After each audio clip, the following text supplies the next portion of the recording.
Yes, folks, this isn't any cheap X-rated movie or any fifth-rate porno play. This is the show you want. The sleaziest show on Earth.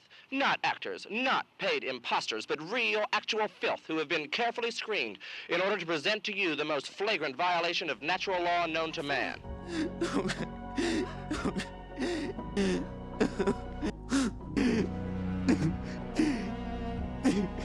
You want to see them, and we've got them. Every possible thing you can think of.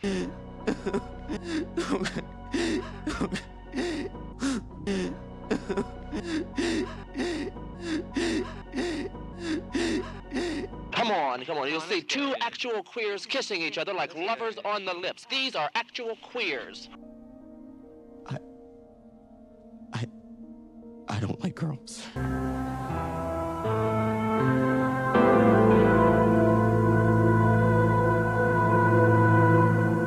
I originally started to make this video a few years ago to complain about depictions of gay characters in some other movies and shows, and it grew into a bigger thing of wanting to talk about the history of gay characters in movies, and I didn't finish it. Then I recently saw the coming out scene in Stranger Things, and it was so horrible and obnoxious that it gave me all new things to complain about, so that seemed like a good opportunity to finish this video that I had already started on the subject. I ended up having a lot of fun researching and editing this video, and if you like my videos for learning about art history, I think there's all kinds of things here that are interesting and entertaining. But if you only watch my videos to hear about space movies for kids, you should probably turn around now, because we're going to talk about grown-up movies with sex and violence and complicated historical context. We should start with a trigger warning. I never understood them either. I thought you went to college to have your values questioned. Anytime there's a gay character in a movie or a TV show, there's always a lot of online chatter about it, and most of it, from both directions, is usually idiotic because people try to simplify it into an all-or-nothing choice. On both sides of any issue, on the internet, the loudest voices are usually the idiots, and so with gay characters, on one side you have the people who just don't like gay people and will whine about it anytime that they see one, and then on the other side you have people who just want more gay characters, and so they'll claim to like all kinds of terrible things just because they have a gay character in them. So then it becomes an issue of whether or not you like gay people, and nobody is actually talking about whether or not the show or movie in question is any good. Gay people seem to want boring, sanitized, politically correct gay characters, or, stupid-ass, annoying gay characters in places where they just don't belong. And then you have the other kind of idiots who seem to think that if they censor art, that will somehow make gay people magically disappear. Neither censorship nor propaganda is a way to make good art. When the Stranger Things episode came out, I made a couple of posts about the coming out scene, which again, I think is terrible garbage, but people immediately seemed to assume that the reason I thought it was terrible garbage was because I was upset about the character being gay at all. Anytime you have a gay character in anything, there will always be the idiot grifters who try to farm engagement by whining about how it's woke propaganda or something, which is just,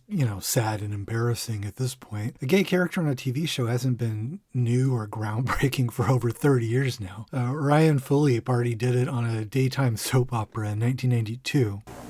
Oh, then what is it?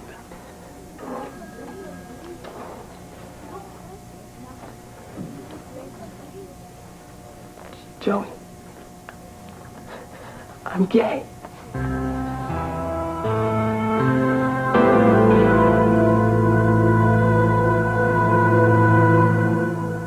Billy Crystal was an openly gay regular character on Soap all the way back in 1977. Oh, come on, Jody. I'm in no mood for jokes now.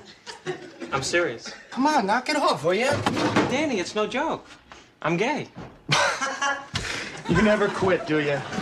So, when this really hasn't been news for almost 50 years, for people in the year 2026 to still try to act like this is something controversial or some kind of new agenda that's being pushed, it's honestly just beyond embarrassing. And if you still fall for all this stupidity and don't realize it's just a grift to get you to click for engagement, you're being played. Beyond that, though, in this particular case, acting surprised by Will being gay in Stranger Things is even more embarrassing, since it was obvious to anybody with half a brain since literally the first episode of the show. Look, he's a sensitive kid. Lonnie used to say he was queer. Even if they hadn't already said this in dialogue, I mean, is it honestly possible that anybody didn't know that this kid was gay? This kid? This one right here. Homosexual! And in his private life, Noah Schnapp has talked a lot about coming out, and maybe he thought that he was closeted at some point, but I mean, I'm sorry, Noah, the rest of us have eyes, so we all knew.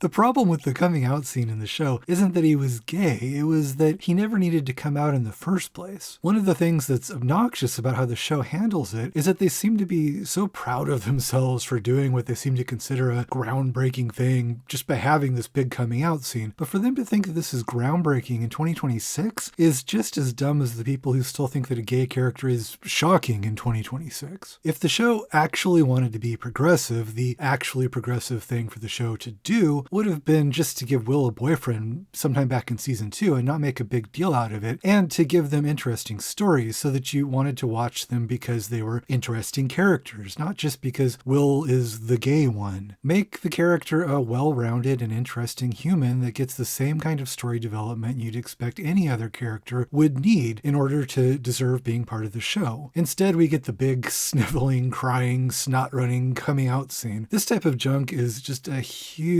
pet peeve of mine. I hate these scenes. I hated them back even when gay characters were much less common than they are now, so a coming out scene then was somewhat more necessary than it is today with a character like Will, where it's completely redundant. I remember back when I was a young teen and they made a big deal out of Dawson's Creek having a gay character, and they did the same kind of nonsense. I was excited at the time for the gay character on Dawson's Creek, not because I had this idea that I needed to see gay characters on TV to validate myself with quote-unquote representation, you know, but we'll get to that whole idea in a minute. I already watched Dawson's Creek off and on at that point, mostly because it was a big twink parade and I thought that Joshua Jackson was cute. Later on, I also especially thought that Michael Pitt was cute. But the cute guys on the show were always chasing after Joey or some other girl, and if you don't know the show, when I say Joey, on Dawson's Creek, Joey was a girl. But then when they decided that Kerr Smith's character Jack was going to be gay, he was cute too. And I thought, now I might actually get to see one of the cute guys making out with another cute guy. That's what I was excited for. I just wanted to see a gay character that got to do all the same things that the straight characters did. That was just a member of the cast, just like them. But instead of that, though, Jack hardly ever got to make out with anybody or even really have a boyfriend. And when he did talk about being gay, it was this torturous thing for him. They gave him a big coming out scene where he's sniveling and crying and he's almost curled up in a ball and sobbing about how terrible it was to be gay and how he wished he wasn't gay and how he'd change it if he could and blah, blah, blah, blah, blah. All I wanted was for Jack to shut the fuck up with his whining and go suck some face with Joshua Jackson. I mean, was that really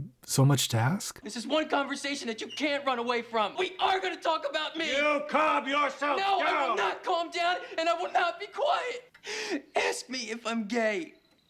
Ask me. You are not gay. Yes, I am. You know it.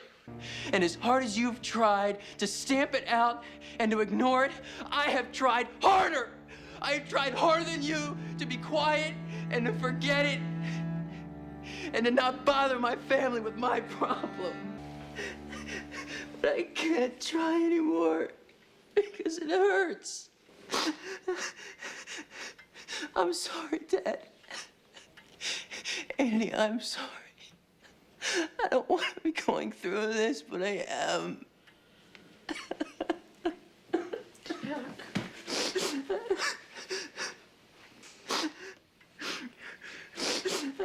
I said, stop crying. Presumably, the point of including a character like Jack on this show aimed at teenagers was to make gay teenagers feel that being gay was okay, right? And instead, here was this sobbing and hyperventilating about how being gay was so awful. I grew more afraid, not of what I am, but what I could be. And I see him. The image of perfection. His frame strong, his lips smooth, and I wish I could escape the pain, but these thoughts, they invade my head. They're like shackles of guilt. God, please set me free. He was crying. Honestly, I never had much inner turmoil about being gay when I was growing up. I knew other people would have a problem with it, but I've never been somebody who needs other people's approval of myself and my own life. If you watch the Dawson's Creek coming out scene or the Stranger Things one, it reminds you a lot of something like the scene in a movie called The Children's Hour from over 60 years ago. I have loved you the way they said. There's always been something wrong. Always, just as long as I can remember. Stop it, Martha. Stop this crazy talk. You're afraid of hearing it, but I'm more afraid than you. I've got to tell you, I can't keep it to myself any longer. I'm guilty. I lie in bed night after night praying that it isn't true. But I know about it now. It's there. I don't know how, I don't know why. But I did love you. I do love you. I never felt that way about anybody but you. I've never loved a man. I never knew why before. Don't you see? I can't stand to have you touch me. I can't stand to have you look at me. Oh, it's all my fault. I've ruined your life and I've ruined my own. I swear I didn't know it. I didn't mean it. Oh, I feel so damn sick and dirty. I can't stand it anymore. We were in the mindset of not understanding what we were basically doing. These days, there would be a tremendous outcry, as well there should be. Why would Martha break down and say, oh my God, what's wrong with me? I'm so polluted, I've ruined you, When Shirley MacLaine was interviewed about the scene in the 90s, she expressed regret over how they handled the scene, the character having so much self-loathing and treating being gay as though it was something terrible and shameful. Oh, I feel so damn sick and dirty, I can't stand it anymore. MacLaine said that if they did the scene again, at the point when she was interviewed in the 90s, of course they would do the scene very differently. And yet, over 30 years later with Dawson's Creek and over 60 years later with Stranger Things, here we are doing the exact same kind of shit. I don't want to be going through this, but I am. There's always been something wrong.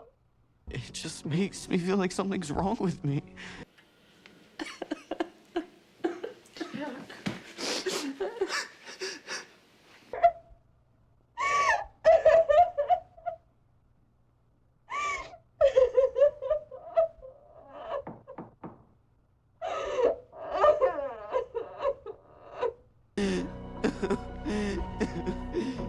Just think of me as a person, that's all. I mean, that's all I am. I'm a person sitting here.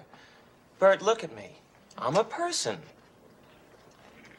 who happens to like men. They could do a coming out scene in 1977 without sobbing and hysterics and not make a big deal out of it. So that puts Stranger Things at a minimum of 50 years behind the curve. Coming out, it just seems so square to me.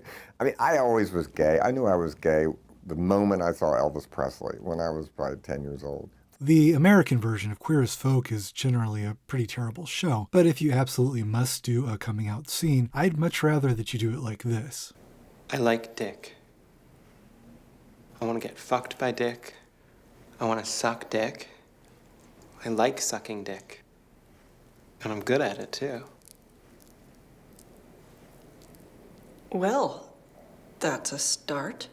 No apologies, no sniveling and sobbing. Just tell them that you like dick, and if they have a problem with it, they can fuck off. Even though the Dawson's Creek scene is bad and it annoyed me back when it was new, it's at least true that back then, a character having a coming out scene was still somewhat more necessary and realistic, as people were kind of thick about those things. I never had to come out to my parents because they lived with me and they were paying attention, and it was hard to miss a big homo like that if you were paying attention. But back in the 90s, a lot of people still kind of needed this explained to them. And it is true that back then you would have been met with more resistance, and it's especially true that on TV back then it wasn't as common, so I guess they couldn't just let Jack be gay. They had to address it and talk about it like it was some kind of issue that needed to be dealt with. It didn't need to be dealt with as badly and as melodramatically as they dealt with it, but I guess it did need to be addressed. So okay, fine, whatever, Jack, go have your little 90s homo tantrum. If you really wanted to defend how they did the coming out scene in Stranger Things, I I suppose they could claim that Will's tortured coming out scene was more true to the period, since it's a show about the 80s, and it's true that coming out then would have been more fraught. But if they were actually interested in creating some sort of period-accurate depiction of what it was like for gay people in the 80s, that would mean living under the specter of AIDS, not to mention a whole host of other issues that went along with being gay at the time. Obviously, they don't have any genuine interest in creating some kind of deep exploration of what it was like to be gay in the 80s specifically in any kind of serious, historically accurate way. The show only cares about the period in a kind of cheap, superficial way where they can put the kids in, Ghostbuster costumes and do cheap nostalgia callbacks and all that kind of thing. And they only do that shit to act as though they're doing some kind of clever meta commentary, when in reality what they're doing is just ripping off old Stephen King stories and Amblin movies instead of coming up with anything new of their own. They're certainly not going to deal with AIDS, and they're not interested in doing anything else accurate to the period as far as Will's sexual orientation goes. So the horrible, sobbing, hyperventilating coming out scene, it's not out of date because of some kind of fidelity to historical verisimilitude, but rather because of a reliance on cheap cliches and boring stock scenes. It's out of date because it's lazy, not because of the period setting. There's nothing groundbreaking about having a gay character on a TV show in 2026.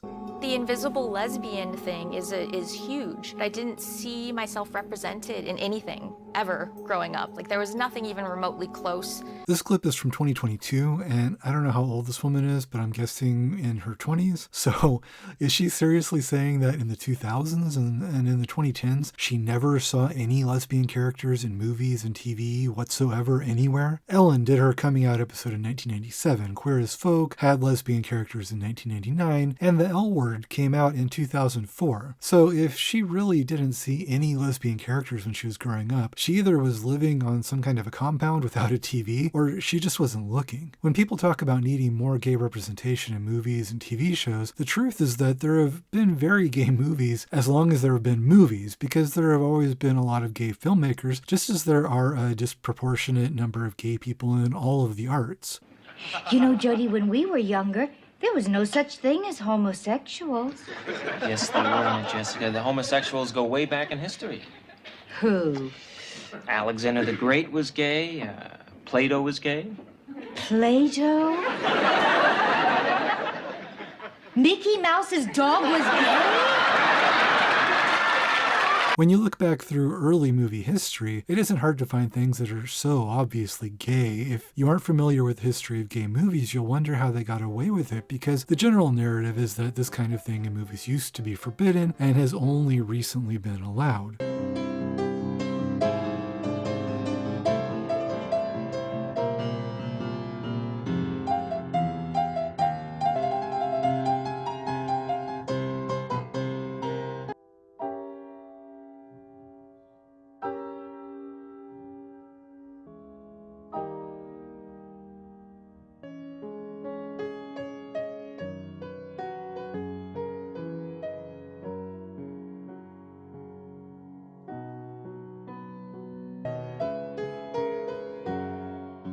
In the early days of movies, there are a surprising number of silent films that have relatively open homosexuality, and some that even have a supportive opinion of it. In particular, there are several German silent films dealing with it, which makes sense since even though homosexuality was illegal there at the time, in other ways, Germany was also having a moment of sexual liberation before things would go south with their politics a few years later.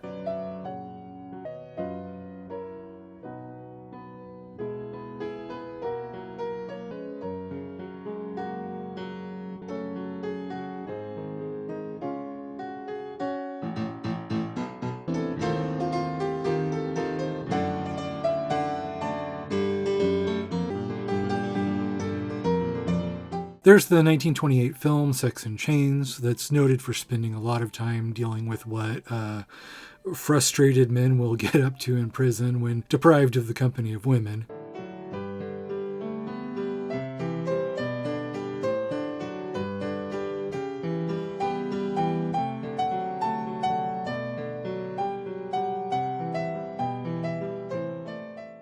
The 1902 novel Michael by gay writer Herman Bang was adapted into two silent films, the first named The Wings in 1916, and then more famously in the 1924 German film Michael by Karl Theodor Dreyer.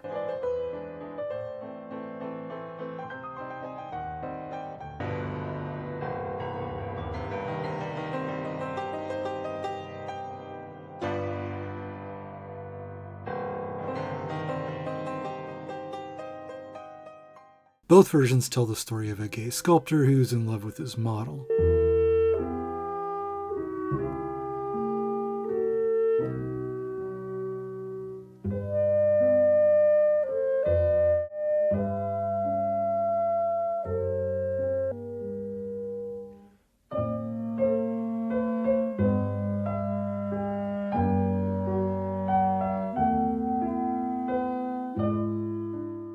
In mythology and in Homer, Achilles and Patroclus are often considered to be gay lovers, and in the 1924 German Helen of Troy film, they seem to portray it that way pretty directly. Later film adaptations have danced around this element of the story in various ways, but back in 1924 they were being more direct about it than Christopher Nolan likely will be in his version coming out 102 years later.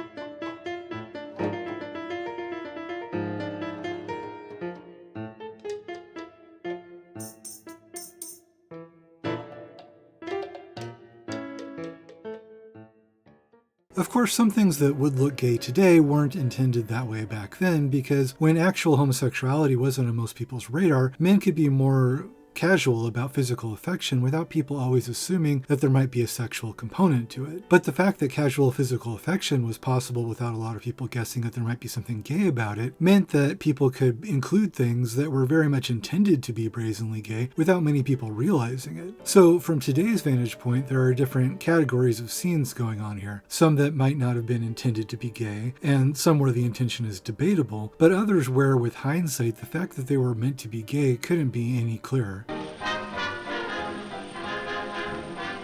May I tuck in? Why, certainly.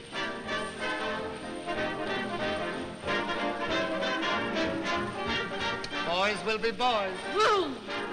These aren't my clothes. Well, where are your clothes? I've lost my clothes. Well, why are you wearing these clothes? Because I just went gay all of a sudden. There was sort of this whole subgenre of movies where the story was about two men who were supposedly fighting over a woman, but the tragedy was that their fight posed a threat to their quote-unquote friendship.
In these kinds of movies, the men always seem to be hugging each other more than the woman that they were supposed to be fighting over. In a lot of these scenes, the heterosexual relationships they're supposed to be talking about seem to be distinctly at odds with their body language.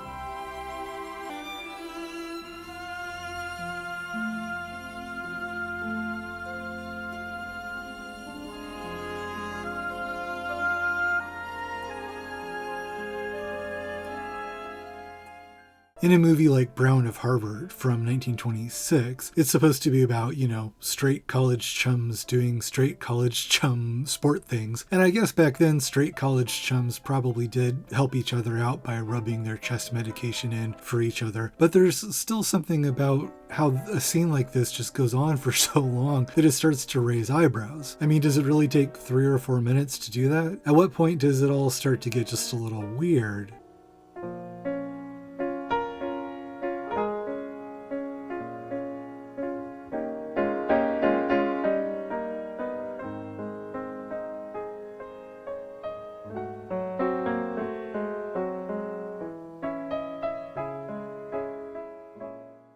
Likewise, you might just assume that all the physical closeness between men in the 1927 movie Wings was only meant to portray brotherhood amongst straight soldier characters, but there's just the fact that there's so much of it. I mean, there's a lot.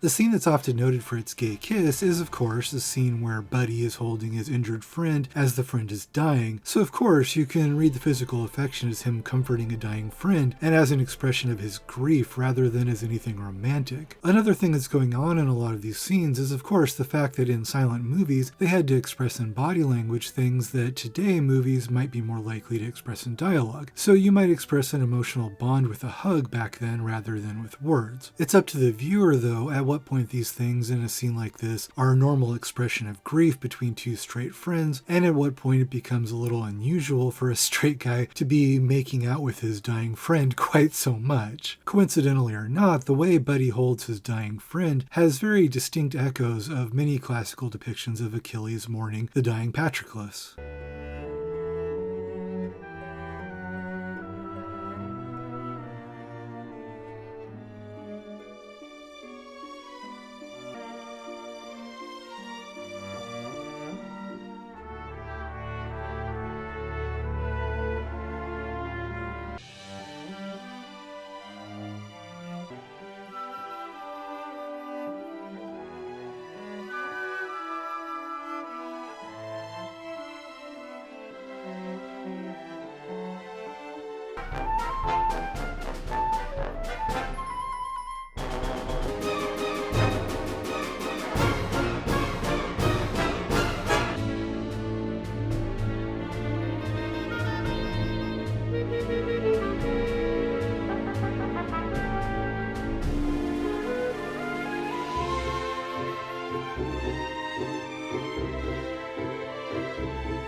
If they did want to intentionally include something gay back then, how it actually worked was that they could have gay subject matter in movies, sometimes brazenly gay subject matter, as long as they maintained plausible deniability by not naming it outright. I forgive you.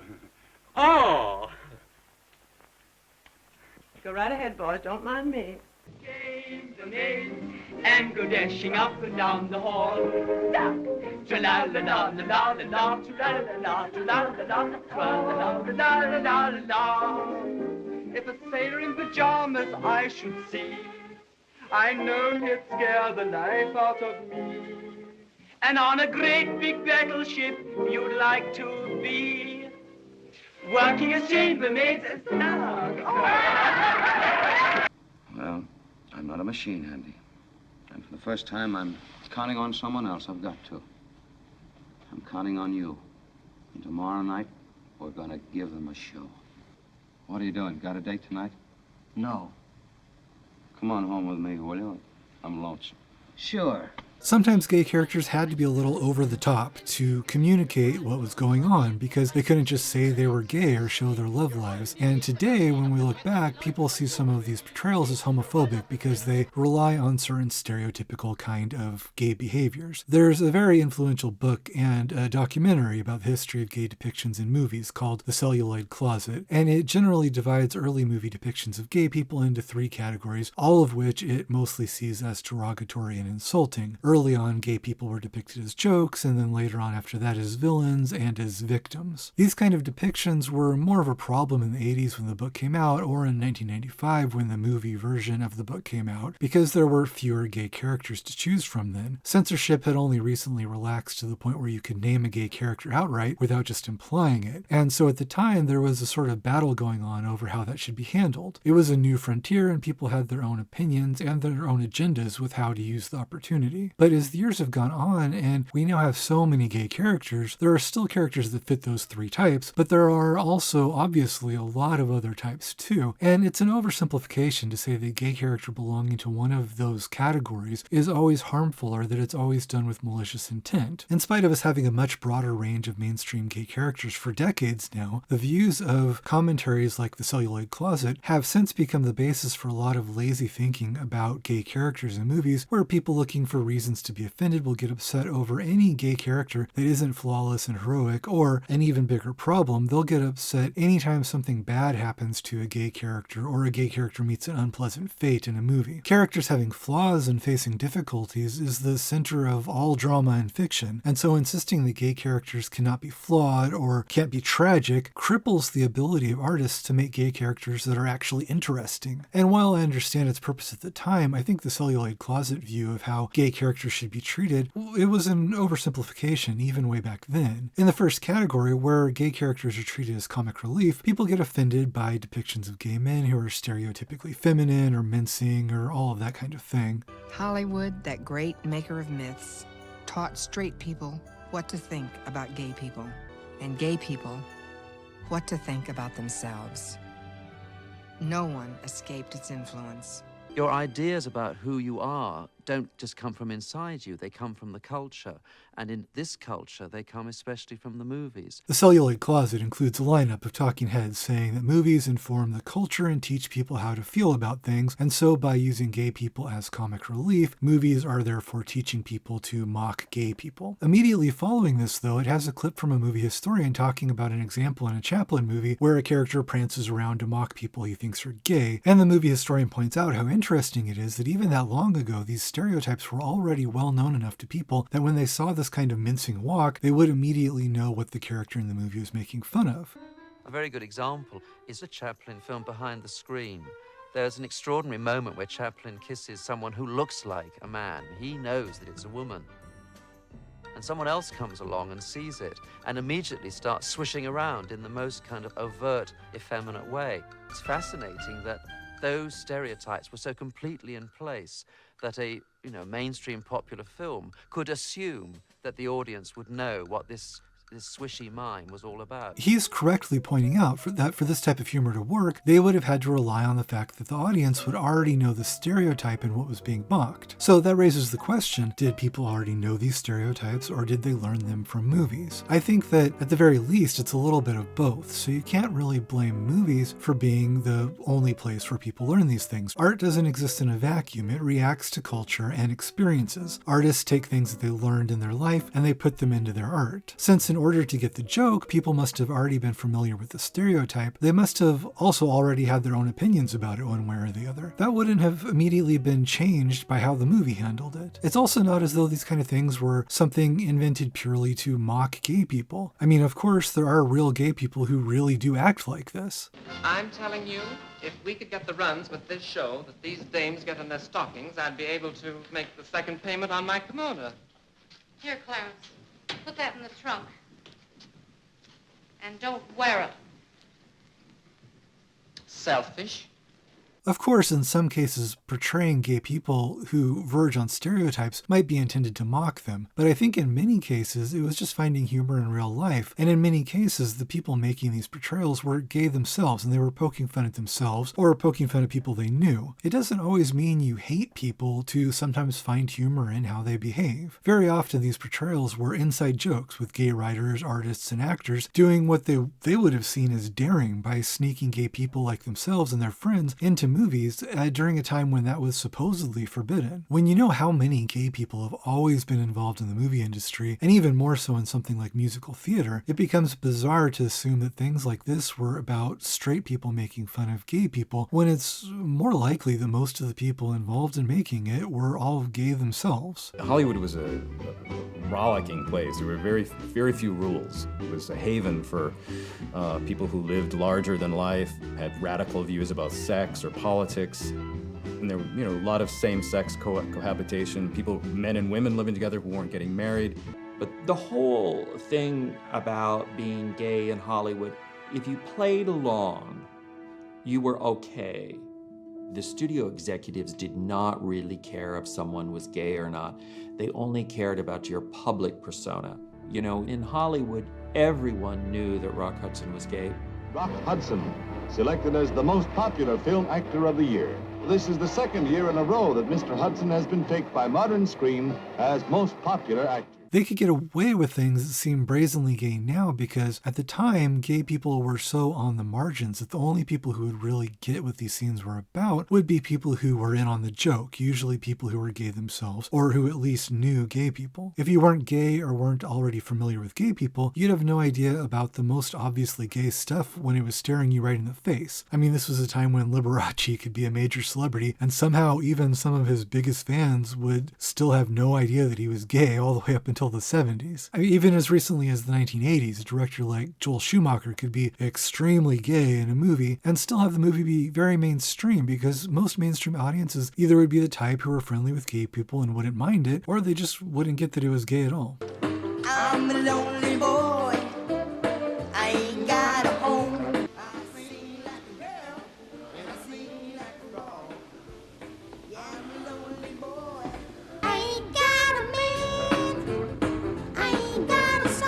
In 1985, you could have a movie like the second Nightmare on Elm Street, which today seems like the gayest thing you've ever seen, and most of the people involved in it who weren't gay themselves still claim to this day that they had no idea that there was anything gay about what they were making. None of that ever occurred to me. When the Village Voice came out after the movie opened and called it this great gay movie, we all had a huge laugh.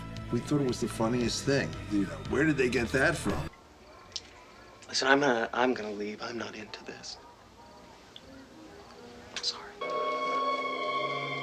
I need you, Jesse.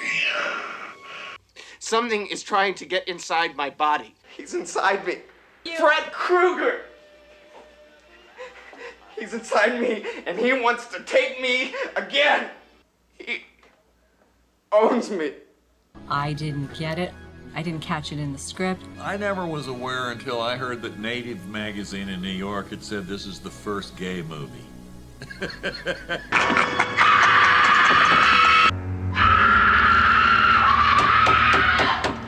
No, nobody saw it. Bob asked me, was there anything in there? And I say, nah, there's nothing. What are you talking about?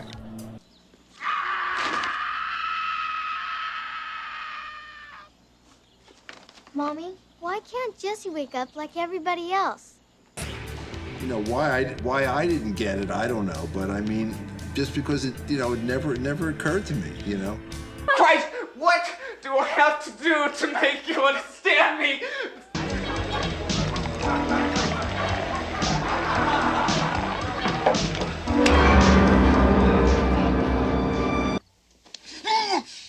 Jesus Christ! I was the director, and I think about all this stuff, and I think about story, and I had no fucking idea that there was the subtext. Growing up in those times, you just didn't know about people being different in that way. Homosexuals move in all walks of life. Except for hairdressing and a few other occupations, their presence is unnoticed. To get gay things into very big mainstream movies, you might still have to play around with subtext and inside jokes, but it wasn't very hard to do, even with the biggest, most mainstream movies that there were. As far back as the 70s, you could have homosexuality named openly in R-rated movies, movies for adults, more obscure movies, or art house movies, but those movies were for a relatively small audience that was pre-selected by the comparatively limited availability of the films. I'll always be here.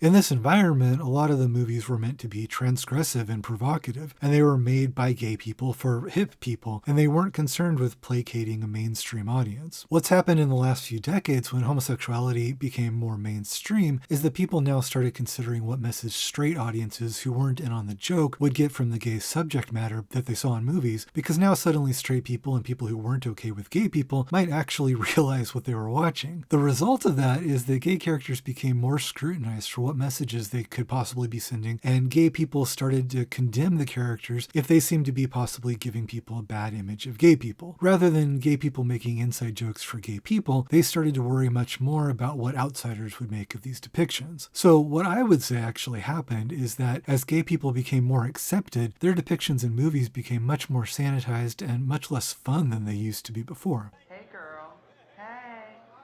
It was not like today where everybody was out and there was a gay scene. There was, but it was illegal to be gay. It was kind of more fun then. It was underground.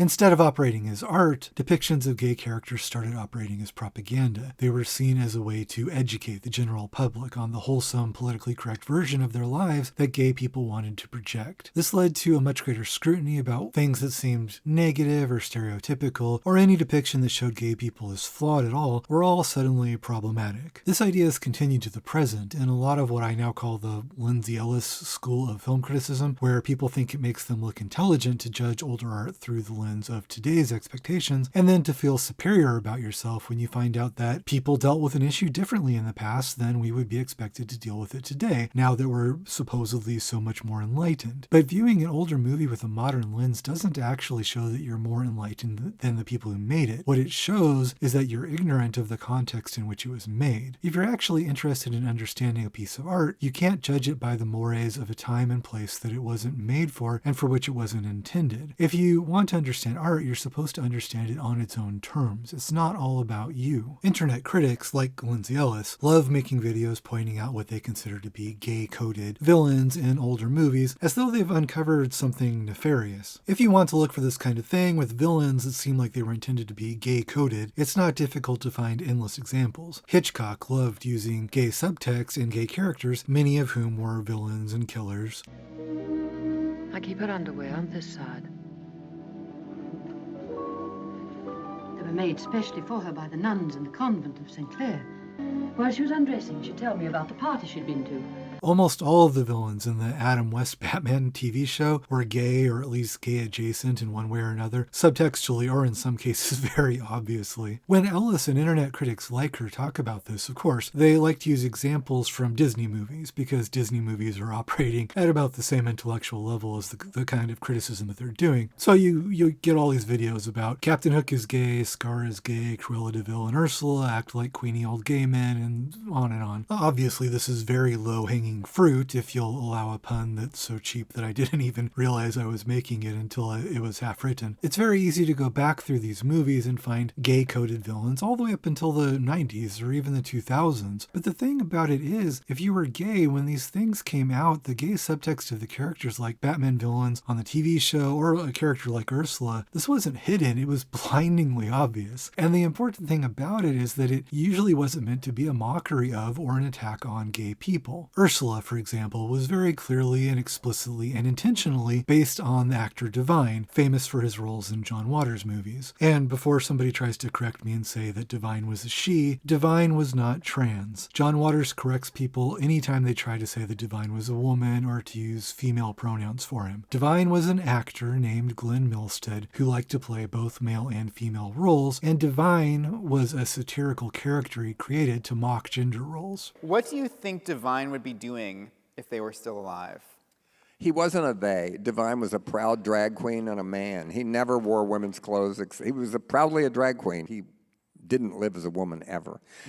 He would be doing character roles and good acting jobs and playing both a man and a woman in any part that he could get parting. Milstead was a gay man. He never considered himself a woman, never wanted to be a woman, and John Waters, who is also gay, was his friend from childhood, so he should know. But Divine was wonderful because he was, and I say he because he referred to himself as he, and he was looking to play more men's roles and to be considered more of an actor than just, this freak drag show.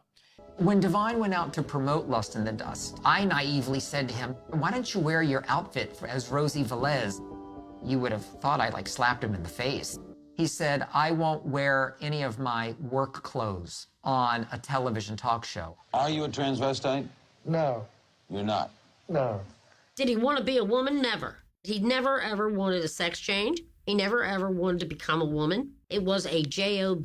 When he wasn't on camera, he would get that shit off. It was uncomfortable, it was hot. No, he never wanted to be a woman. Are you kidding? No. He just wanted to be a movie star. There's a difference. And here you are in a dress shirt of dress slacks.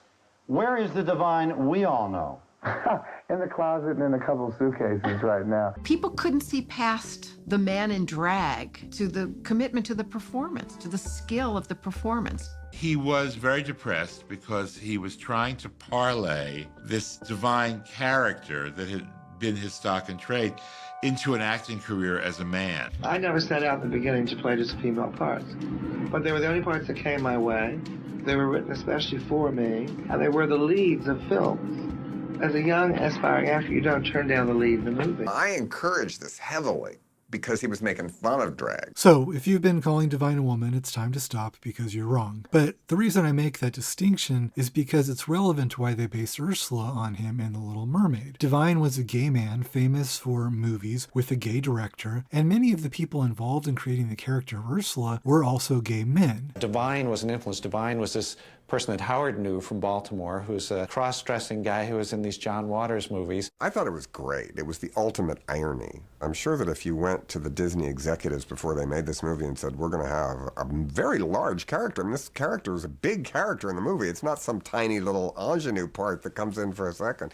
And we're going to base it on Divine, and you know who that is. The subversive part of a character like this wasn't some kind of anti-gay message or to promote stereotypes that harm or denigrate gay men. It was getting all this gay stuff into Disney movies. So, of course, the people doing it considered what they were doing to be pro-gay, but just not in the, obnoxious lecturing kind of way that's become more prevalent today, but rather just by making the existence of gay people part of family films because it's part of reality that gay people are part of the world. Might have been surprising to me at the time that Howard could end up after making Little Shop of Horrors, but it was a great play, though. In the Disney camp, yes, I'm sure it surprised him. But then the same way people say to me today, your play won the Tony? Families are going to see Hairspray? It never would have occurred to them that they were somehow vilifying gay people because the character was a villain, because that's just simply a dumb way of looking at it. So my point is, a character like that isn't created to vilify or mock gay men. A lot of those characters are made by gay people making gay stuff to amuse themselves and other gay people. And I don't just mean the Disney ones. Hitchcock wasn't gay, but he liked pushing the boundaries of what was acceptable in movies, and so he often wanted to try to address taboo sexual issues in subtextual and sometimes not so subtextual ways.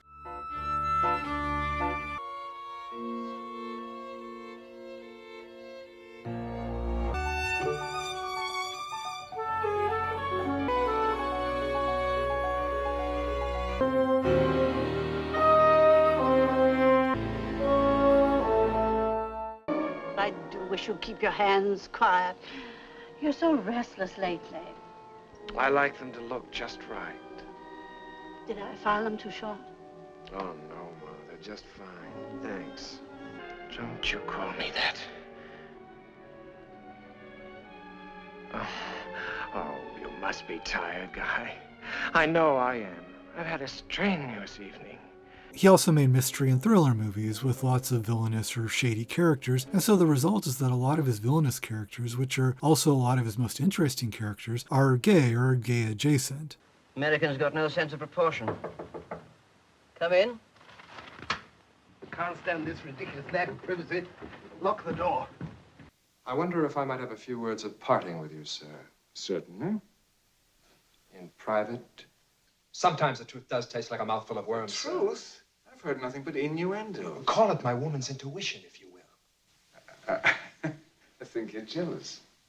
No, I mean it. I'm very touched. There's a show from Brian Fuller called Queer for Fear that's supposed to be about gay, bi, trans, whatever subtext in horror movies. And it's a pretty terrible show, but it's kind of useful if you want to see the degraded way that people talk about these things more recently, 30 years on from The Celluloid Closet. The first sign of how dumb and tacky this series is that they often add colors and tints to shots from beautiful old black and white movies, as if Hitchcock needed Brian Fuller to help him make Psycho look good with some ugly hot pink. There should be jail time for anybody who adds color to black and white movies. It's so incredibly, deeply disrespectful. But it's indicative here of the level on which this show, Queer for Fear, is operating. This is the same series I showed a clip from earlier, with the woman claiming that in 2022 she had grown up never seeing any lesbians anywhere ever. This is indicative of how many of the complaints these kind of people have about representation haven't been true for decades at this point, but they've become part of the official narrative, and so they keep repeating them. They devote a large section of the show to Hitchcock's movies, and although they like certain parts, they mostly come away with the conclusion that the movies are,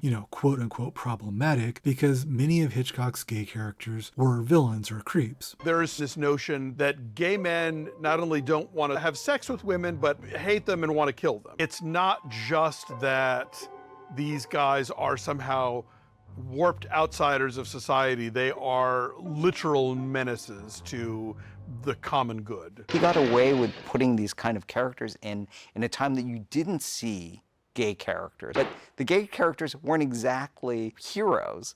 They are mostly villains. They are mama's boys who are not just queer, but also homicidal to boot. The ridiculous thing about saying Hitchcock's representation of gay people is homophobic is what I was pointing out earlier about other examples, which is that most of his gay characters were written and played by gay people. One of the ways Hitchcock tried to push the boundaries of taboo sexuality in his movies was to make a conscious effort to deliberately cast a lot of gay actors and work with gay writers and gay people in other areas of productions. You'd think that we'd consider that progressive today. So when you look at Hitchcock's movies famous for their gay subtext, it wasn't just a straight director making a joke out of gay people. There were usually gay people involved in the writing or gay people playing the characters. Hitchcock's Rope, of course, is famous for gay subtext, as it's actually based on real gay killers, Leopold and Loeb. And in the movie, not only was Farley Granger, who plays one of the killers, gay, but the movie was written by Arthur Lawrence, who was Granger's boyfriend. One way to read Rope is overtly homophobic. Rope felt like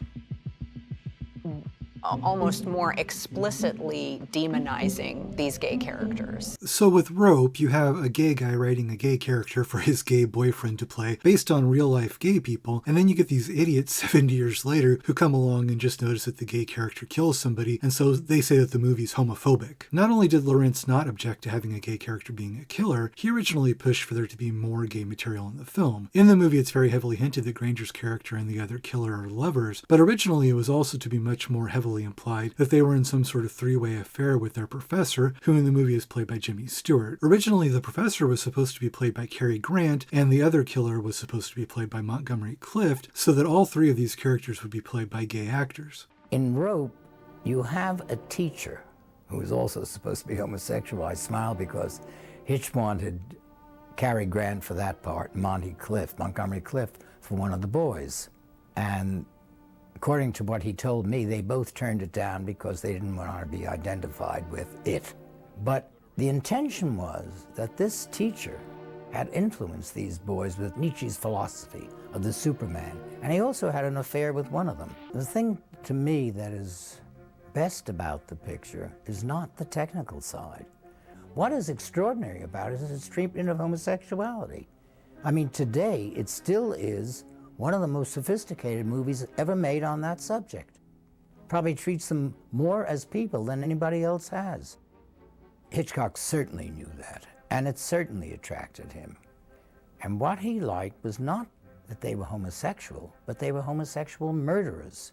If they were just murderers, he wouldn't have been interested. If they were just homosexual, he wouldn't be interested.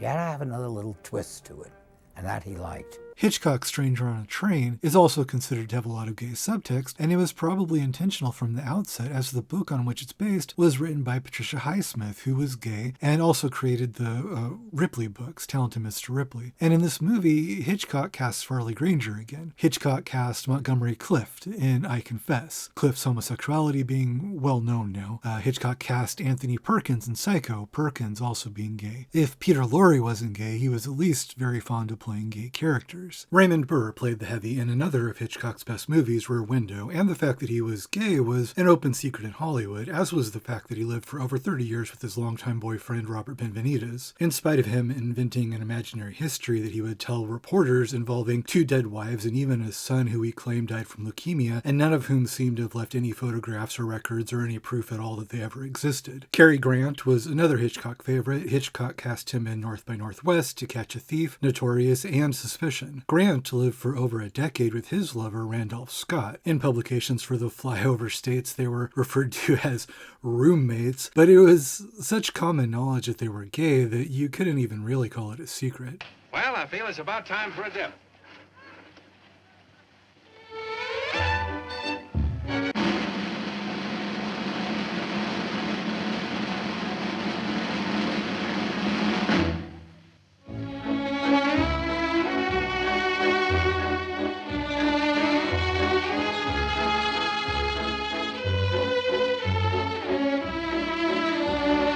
And Hitchcock had almost as many gay writers as gay actors. Arthur Lawrence and Patricia Highsmith I mentioned earlier, but there was also Thornton Wilder, who wrote Shadow of a Doubt, and there was Daphne du Maurier, who was a particular favorite of Hitchcock, writing the stories that were the basis of 3 of his films, Jamaica Inn, The Birds, and Rebecca. When you have this many gay people working on his movies, it's obviously a deliberate choice, and the gay material in the movies is an integral part of them, beginning at the conceptual level. Wine for dinner sounds so gay. I mentioned the Adam West Batman show earlier because that was also one long pride parade. Cesar Romero, Joker on the show, was gay. And I don't mean possibly gay or rumored to be gay. He's been confirmed to have been gay by many people who knew him. Victor Buono, who played King Tut on the show, he wasn't just gay, he was gay as fuck. His other most famous role was in what's usually regarded as a gay horror classic, Whatever Happened to Baby Jane. Roddy McDowall, who played Bookworm on the show, was gay, obviously. He was even Montgomery Clift's boyfriend at one point. Roger Carmel was gay and played Colonel Gum on the show. As you boys grow older and more experienced, you'll find there's more than one way to skin a pink cat. Maurice Evans, who plays Puzzler, was almost certainly gay, according to many accounts. The great beloved Vincent Price, who plays Egghead on the show, he was probably bisexual or maybe gay. I mean, hell, if you still can't see that there was a deliberate gay thing going on with the show, they even had Liberace play not one, but 2 villains, Chandel and Fingers, for Christ's sake. I mean, if we're not talking about only gay men, the show also had Tallulah Bankhead, who was bisexual, playing Black Widow, and it had Leslie Gore, who was gay, playing Catwoman's sidekick, with the very on-the-nose name Pussycat. Say, why'd you get me involved in this anyway, Catwoman? Well, Batman has his protege, and you're mine. And that's not counting the number of women playing villains in the show who are also considered to be gay icons for various reasons, from Zsa Zsa Gabor to Eartha Kitt. Even the straight actors seem to be playing gay villains on the show for kicks. They made up a character from Milton Berle called Louis the Lilac, who was known for wearing purple and whose preferred method of attack was giant flowers and who sprayed people with perfume. To the Flowermobile. Let's start with Princess Primrose.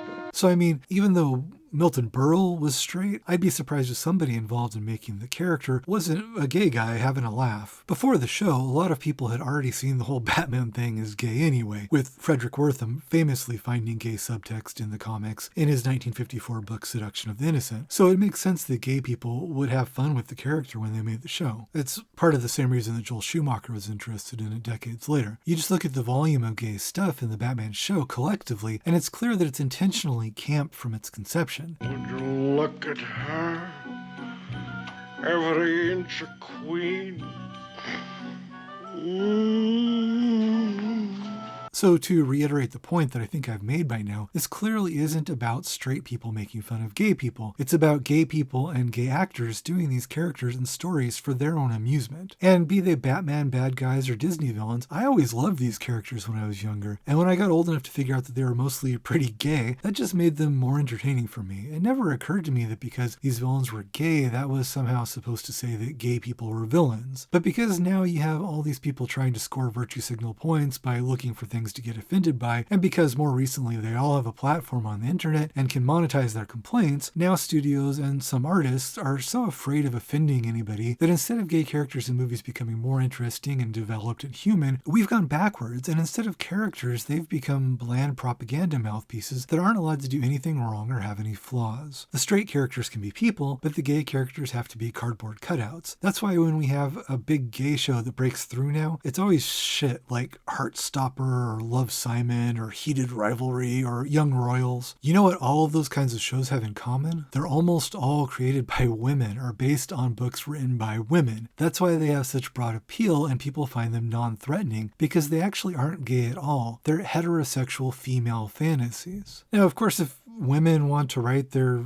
gay fantasies, that's fine, they can do that. But how and why are these shows somehow regarded as validating examples of gay male representation when they're usually about women's fantasies about men? But because stuff like these shows are whitewashed and unoffensive and non-confrontational and upbeat and a favorable depiction of gay people and on, gay people eat this shit up, even though it's boring and it's straight. When you get these kinds of shows, you always get the gay people saying, oh, golly gee, I wish I had a show like Heartstopper when I was in high school. I mean, really? Personally, I would have rather have shows that weren't boring as shit. If you want an example of a show I would have liked to have had as a gay teen as opposed to trash like Heartstopper and that kind of thing, there's this show called Eyewitness. It's about this gay couple who have a liaison off in a cabin in the woods because they don't want people to see them together. But when they're there, they witness a murder, right? But because they don't want to explain what they were doing at the cabin, they don't report what they saw. And then, of course, having a secret like that, things spin out of control. The fact that they're gay isn't downplayed or ignored in the show. It's an important part of the story because that's why they don't report the murder, and it affects all the decisions that they make after. But it's only one part of the story. There's an actual drama in addition to the fact that they're gay. It's very kind of film noir in the sense of film noir stories being about ordinary people who make a mistake and then they're drawn further and further into a dark world as things spiral out of control. It's something that you'd actually watch if the characters weren't gay. But the fact that they are gay, it's dealt with too. It's not too much to ask that a show do both. I mean, another movie I'd like to give a gay teen before I'd give them trash like Heartstopper? Go watch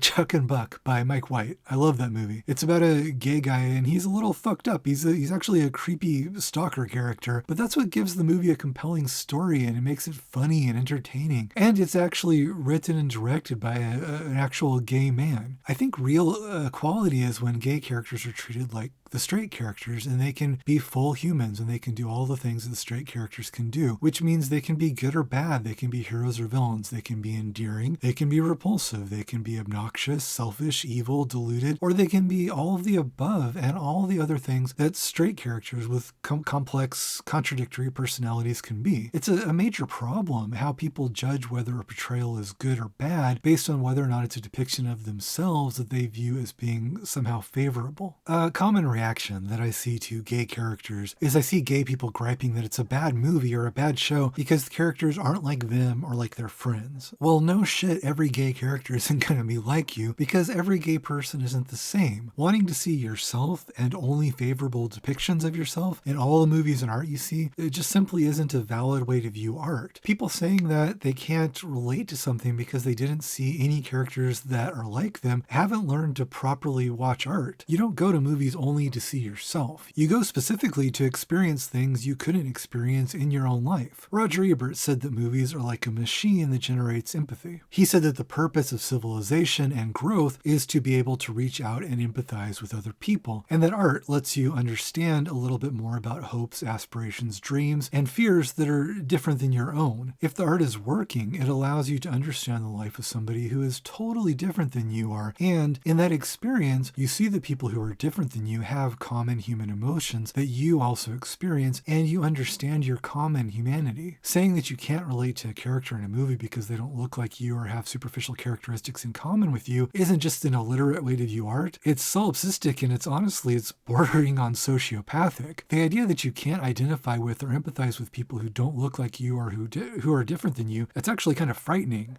And also, I think that people are totally unused to what used to be called the literary imagination. They don't know what to make of it. And I think that because people have been taught to look for themselves in books, you always hear people saying this. I love this book, this character was just like me. Like that would be the goal of a writer, to create a character just like them. Because people have been taught to think of a book as a mirror instead of a door. Exactly. You know, or a window, like a way out. Yeah.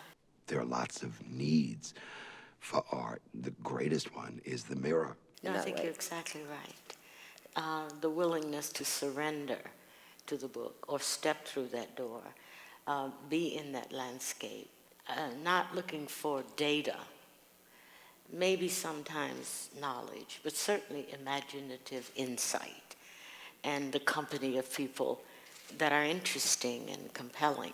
Which would be people different from the reader.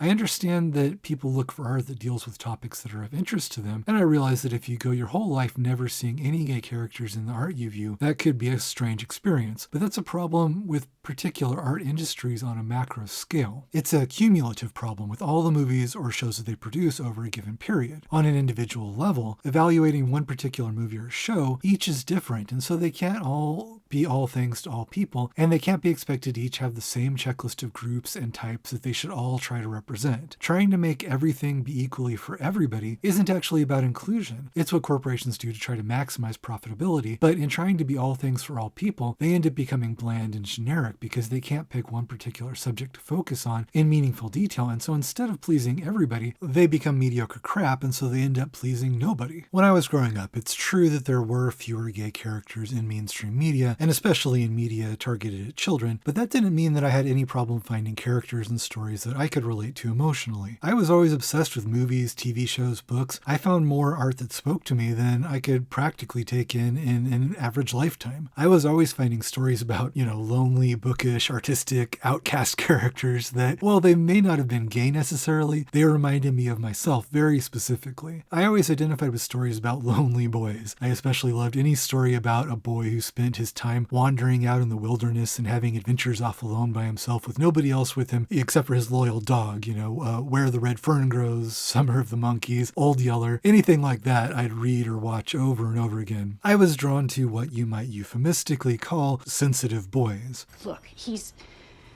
a sensitive kid. I like boys in stories who were emotional and cried for obvious reasons. They're not fitting with masculine stereotypes, of course, reminded me of myself. For one example, I was especially drawn to Tommy Kirk in Old Yeller, and also in his other old Disney movies like Swiss Family Robinson and The Shaggy Dog and all of that stuff. I'd find out years later that, of course, Tommy Kirk was gay, and although I wouldn't have been able to explain it at the time, whatever I was drawn to about him being, quote-unquote sensitive and all those other things which I saw in myself also, those were probably the gay things. Of course, another reason I liked all these stories about lonely boys is that I usually had crushes on them, although that was something else I wouldn't have been able to exactly explain in those terms at that time. Looking back now, though, almost any movie or book or TV show that I became particularly obsessed with when I was a kid, there was almost always a boy in it that I had a crush on. And before somebody tries to get weird about it and points out that these people were children, yeah, obviously, I was a child too. We're talking about crushes that I had when I was like 8 or 10 years old. I religiously watched the pretty bad TV show Sequest DSV because it had the dreamboat Jonathan Brandis that I was obsessed with. I think this was another version of the boy with the dog thing, only in this case it was a boy with a dolphin. I was also a fan of both the Flipper TV show and the movie for similar reasons. I was a fan of anything with Elijah Wood. I didn't realize at the time that the reason I particularly loved Terminator 2 wasn't so much to do with robots as it was to do with Edward Furlong. He had that 90s Nev Campbell haircut with the long hair down over his eyes, and he was a little rebel with his torn up jeans, and he was a smartass who talked back to his adoptive parents. My mom would have hated me bringing him home, which of course made me like him even more.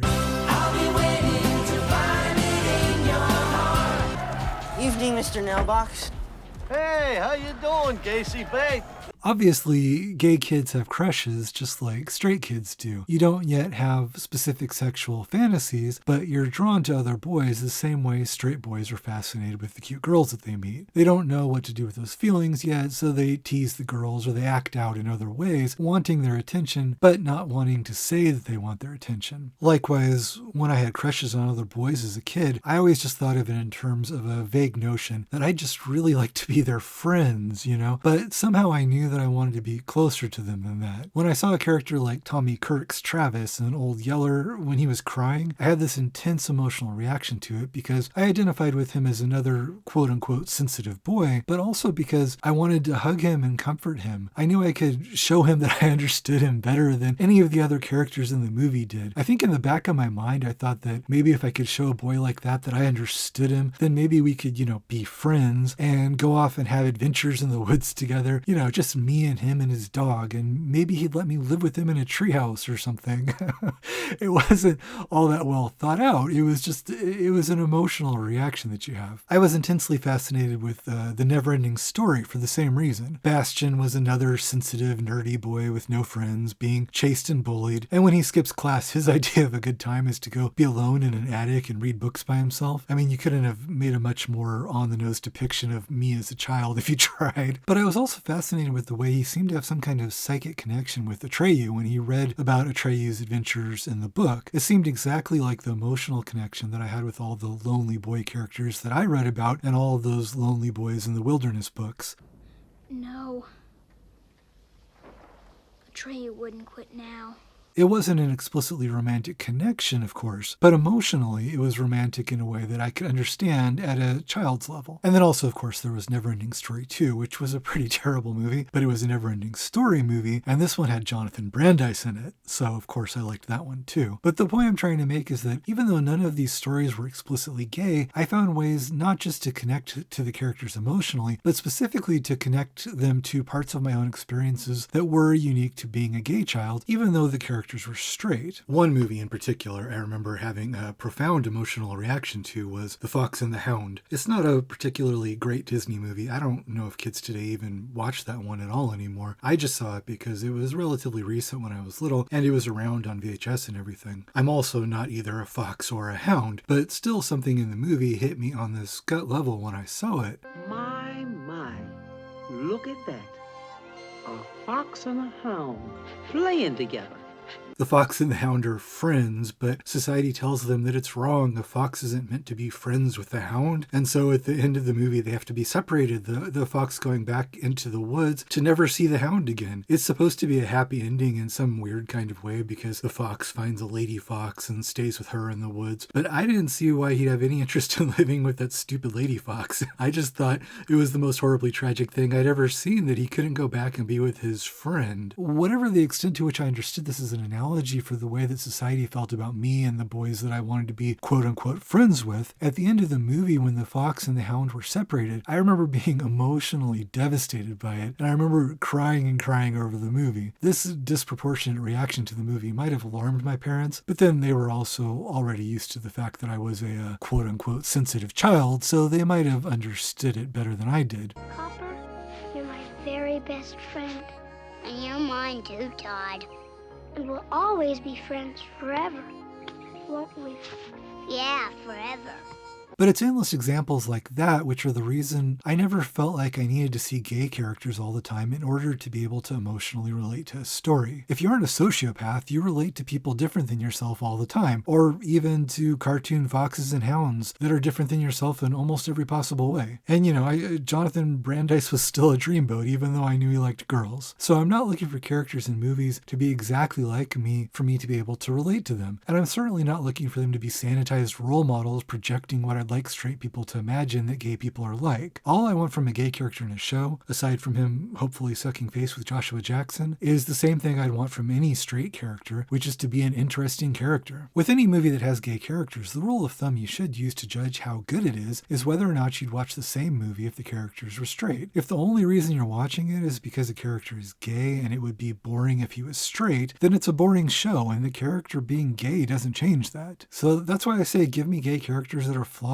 or fucked up or even evil, but at least interesting. So that's why I was pissed off when I found out that the recent Dune movies would avoid dealing with Baron Harkonnen's sexuality. Those movies are actually what made me originally want to make this video, with a lot of the same ranting about politically correct gay characters before the Stranger Things scene came along and gave me more to rant about. But what annoyed me with Dune was the obvious reason for omitting Baron Harkonnen's sexuality, that reason being fear of offending gay people who would deem it homophobic. But had they left it in, it wouldn't have bothered me at all. It's one of the most interesting things about the character. In the book Dune, and also to some extent in the David Lynch version, and even much more in the TV miniseries version, Baron Harkonnen being gay is frequently and not very subtly alluded to.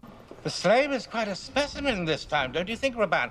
He's got a thing for drugging and raping his male servants, and he's probably been sleeping with his nephews, and he's also lusting after Paul Atreides. The fact that he wants to rape Paul adds another layer to his plotting, and it makes him much creepier. It makes the whole thing more personal. You know, he doesn't just want the Atreides resources and money, he wants to fuck them, you know, literally and figuratively. In order for this to be offensive to gay people, you have to assume that portraying the Baron in this way in some way implies that all gay people are like this, which is obviously just a silly assumption. Gay people get this idea that if straight people see a movie like Cruising, which has murderous gay characters, that they'll assume that all gay people are murderous. But if you have a straight killer or a straight rapist in a movie, most intelligent people understand that it's not meant to imply that every straight person is a killer or a rapist. Of course, people can take things the wrong way, but people can always take anything in any way that they choose to take it. We can't censor art and sand the edges off of everything in an attempt to make sure that it can't possibly be misunderstood by the stupidest person who might happen to watch it. Doing that only makes art stupid, and if people are intent on thinking that all gay people are serial killers or whatever, you know, a scene in a movie isn't going to change their mind one way or the other on that. What Jimmy didn't know was that Ralph was sick, a sickness that was not visible like smallpox, but no less dangerous and contagious, a sickness of the mind. You see, Ralph was a homosexual, a person who demands an intimate relationship with members of their own sex.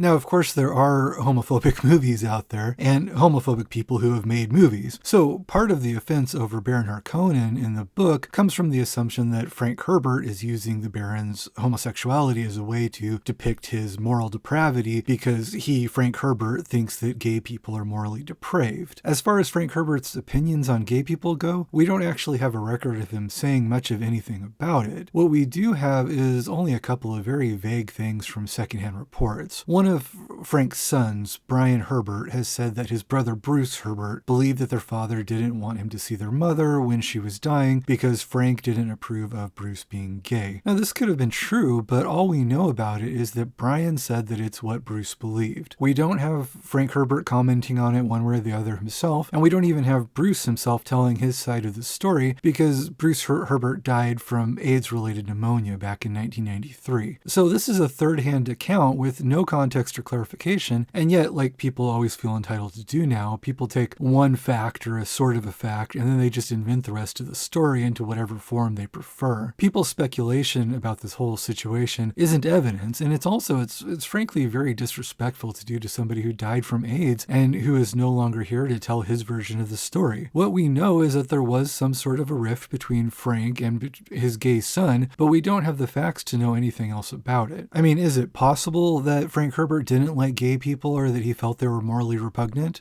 Sure, I guess it is, but it's more likely given the times in which he lived. I think it was probably something that really wasn't much on his mind. I think that in Dune, Frank Herbert uses the Baron's sexuality, like his weight and his other behaviors, to signal his hedonism and his self-indulgence. The Baron's sexuality is supposed to show that he's depraved, that's true, but he's also raping his servants, he's probably sleeping with his nephews, he's lusting after Paul, who in the book is only 15 years old at the time. So the fact that the Baron is gay is probably the least of the problems here compared to the rape and pederasty and incest. People have also taken issue with the Baron's weight being used to show his debauchery, but I mean, that's only controversial if we're really trying to pretend that overindulging in food doesn't result in weight gain, you know? So, I mean, let's just try to be serious here. Whatever Frank Herbert's thoughts on gay people were, he's obviously trying to base the Baron on a type of hedonistic, power-mad person in history who felt that conventional morality didn't apply apply to him, and he engaged in any kind of perversion or indulgence that appealed to him. Caligula and all those types of people. And the theme that we should be wary of to whom we choose to give power in society, and the idea of positions of power attracting psychopathic personalities that use those positions to do horrific things, those are themes that are central to everything Herbert was writing about in his Dune books. And people like Caligula are a real type of personality that appears throughout history. So, why shouldn't Frank Herbert write about that? With people like Caligula,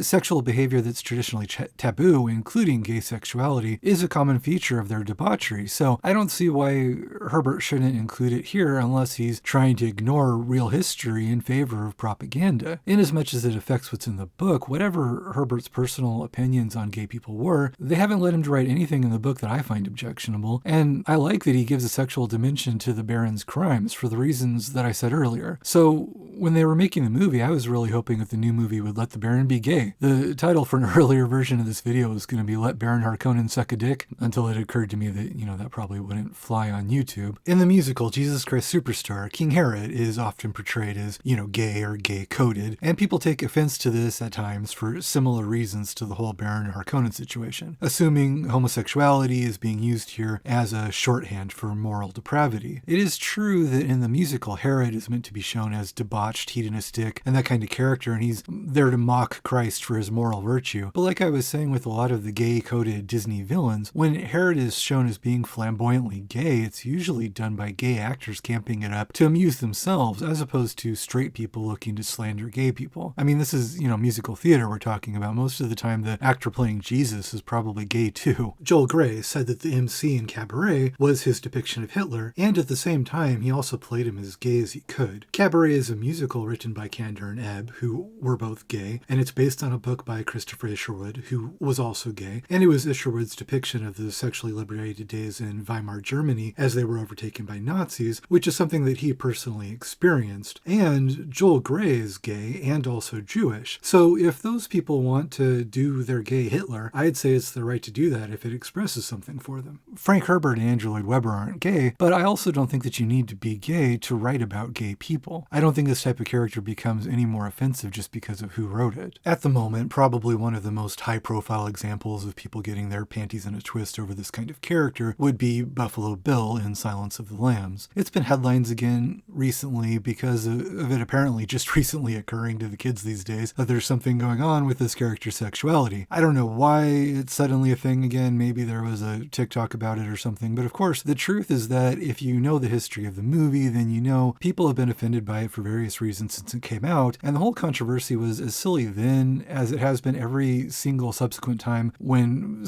following generations have tried to revive it. Now, quickly, before people ask why I'm including James Gumb in a video about gay characters, I'm just going to have to point out that it's because he's a gay character.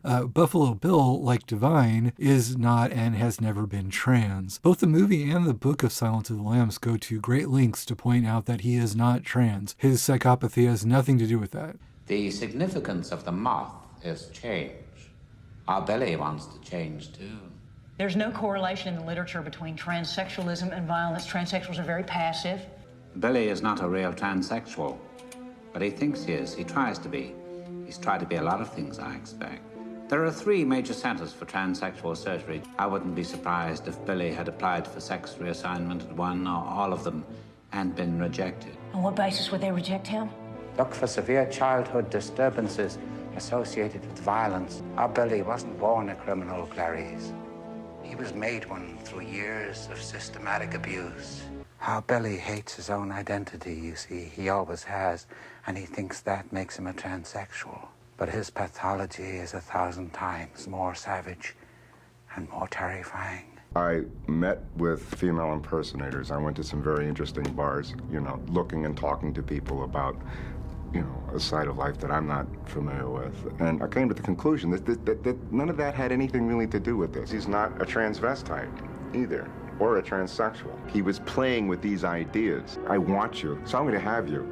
I'm going to have you completely, and that I'm going to skin you and crawl inside you. While James Gumb isn't trans, though, he was definitely gay. That's his boyfriend, Benjamin Raspail, that Clarice found in Hester Moffat's storage space. They were lovers, you see. Well, I mean, ex-boyfriend, I guess I should say. It seems like they were having some relationship problems. At the time that the movie came out, it was gay people who were offended by it, not trans people, and it was seen as another example of a gay serial killer character, like the one that gays had been upset about a decade earlier in the movie Cruising. Gay people were offended by Silence of the Lambs to the extent that when Jonathan Demme, the director, made Philadelphia 2 years later, a lot of people viewed it as him trying to apologize to the gay community by creating a movie that dealt with the gay character and the AIDS crisis in a sympathetic way.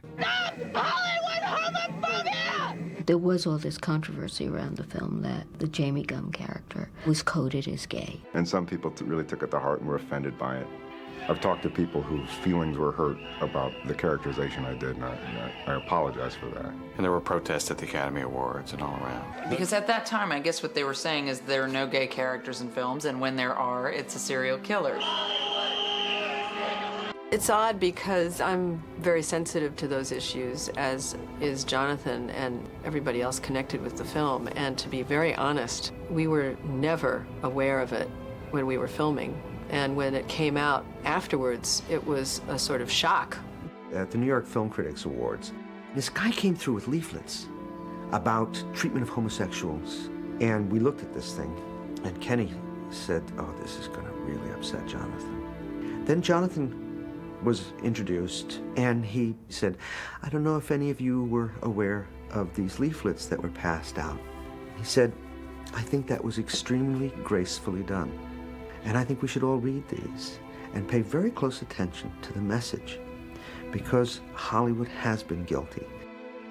And you notice his next film was Philadelphia. But the fact is that Buffalo Bill is based on real serial killers, and there have been plenty of real gay serial killers. Gay people aren't really disproportionately represented in the history of serial killers. There have been more straight serial killers, but obviously there have also been a lot of prolific gay ones. When Thomas Harris wrote Silence of the Lambs, he spent a lot of time interviewing FBI agents that had been involved in early research into real serial killers, and he made his character an amalgam of several different examples of those real serial killers. There's no one real serial killer that's exactly like James Gumb in Silence of the Lambs, but almost everything that the character does is based on one real serial killer or another. Ted Bundy used the fake cast trick to lure women to his car, but Bundy drove a VW Beetle for most of his crimes. William Bonine and others, however, of course used windowless vans like James Gumb does in the movie. Gary Heidnik had a pit in his basement where he kept women like Buffalo Bill does. And Ed Gein, of course, was a real serial killer who cut up the bodies of women and used them to make clothing and accessories as well as lamps and furniture. Bonine was a gay serial killer. Bundy and Heidnik were straight, and you could argue about what exactly was going on with Ed Gein, but it seems fair to say that he probably had some mother issues. Well, a boy's best friend is his mother. Now, you haven't been doing anything foolish.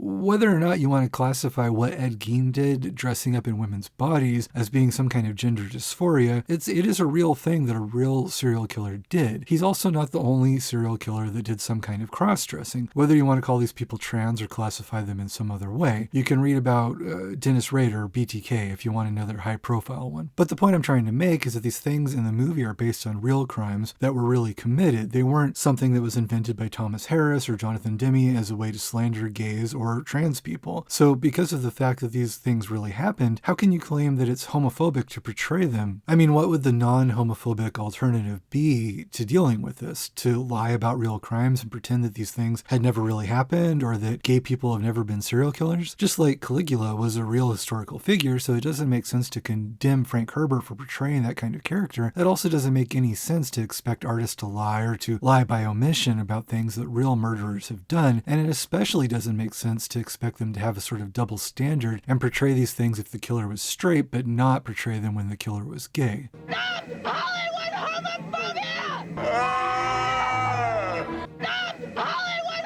homophobia! It's hardly a new idea to say that gay people have a particular affinity for horror movies and monster movies, not because they're monstrous, but for the obvious reason that it makes sense to identify with monsters and outcasts when that's what society tells you that you are. So there's something hypocritical about getting mad about gay characters like Baron Harkonnen or King Herod, but then also embracing the Frankenstein monster. So for that reason, like my earlier examples of Hitchcock movies and the Batman show, the history of horror movies is full of gay creators and gay subtext, or even just gay text. And when I say gay, I mean actually gay, not just gay in the way that obnoxious college kids get off on calling everything that they see quote-unquote queer. Annoying, superficial stuff like that is what comprises basically all of the Queer for Fear series that I was talking about earlier. It is no surprise that a woman created the horror genre, especially a queer woman. She is a leading feminist idealist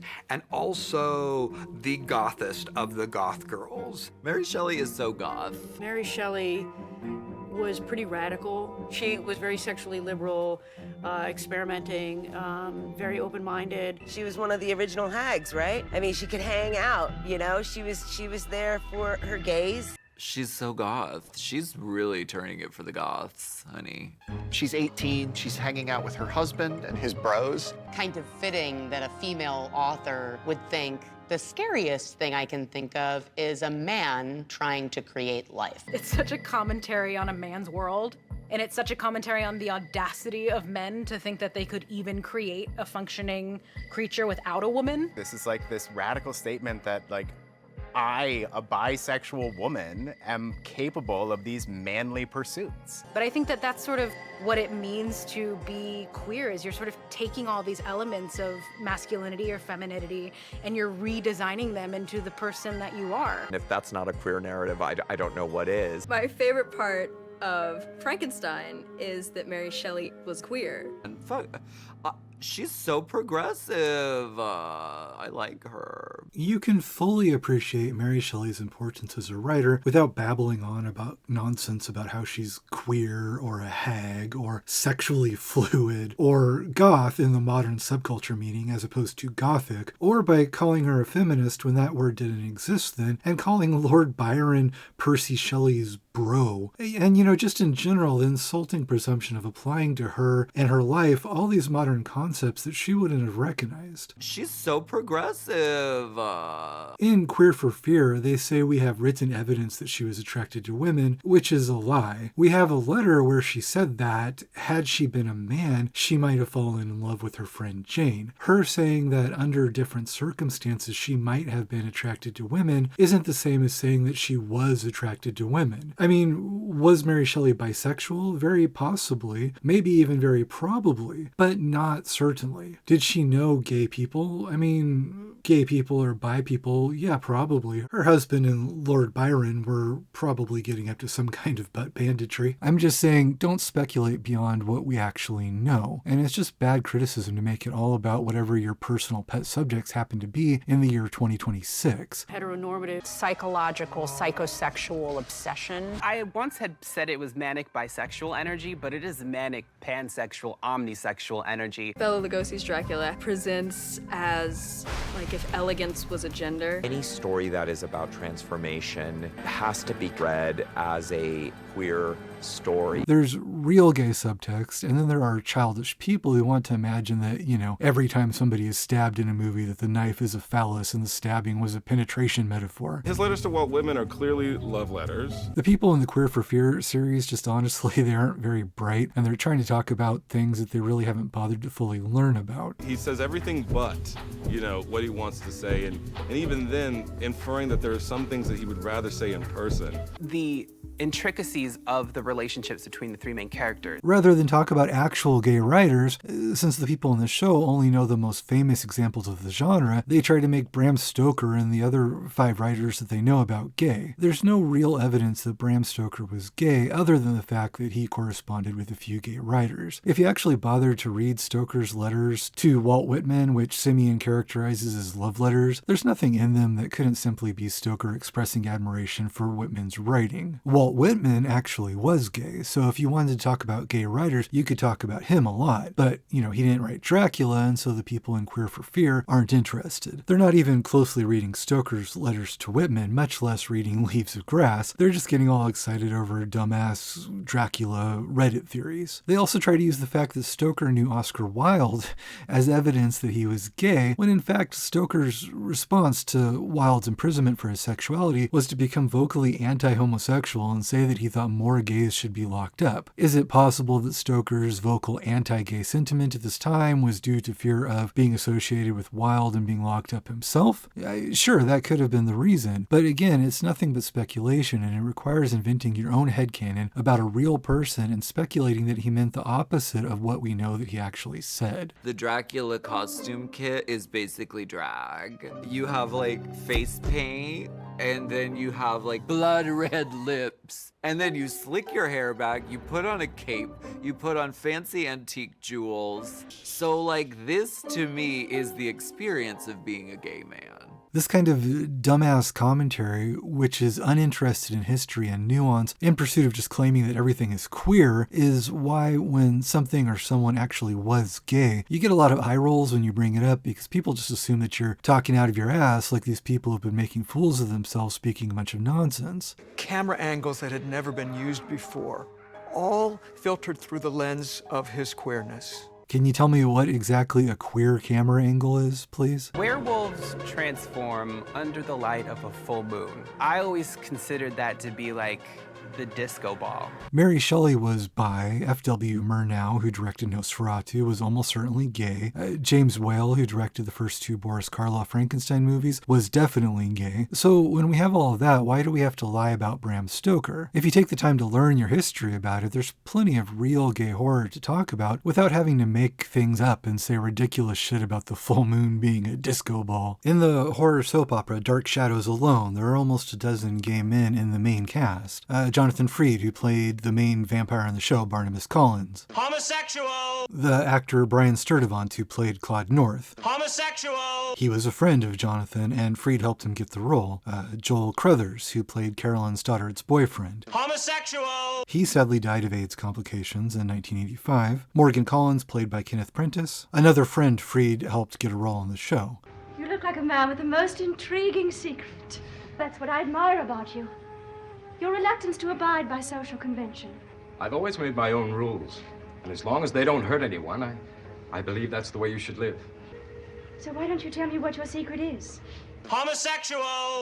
Don Briscoe, who played Chris Collins and several other characters on the show. Homosexual! Anthony George, who played Jeremiah Collins. Homosexual! Lewis Edmonds, who played Roger Collins. Well, you could have left a message for her to call you. I'm not in that big a rush to see my dear wife. In fact, I'd prefer not seeing her at all. How are you going to handle it?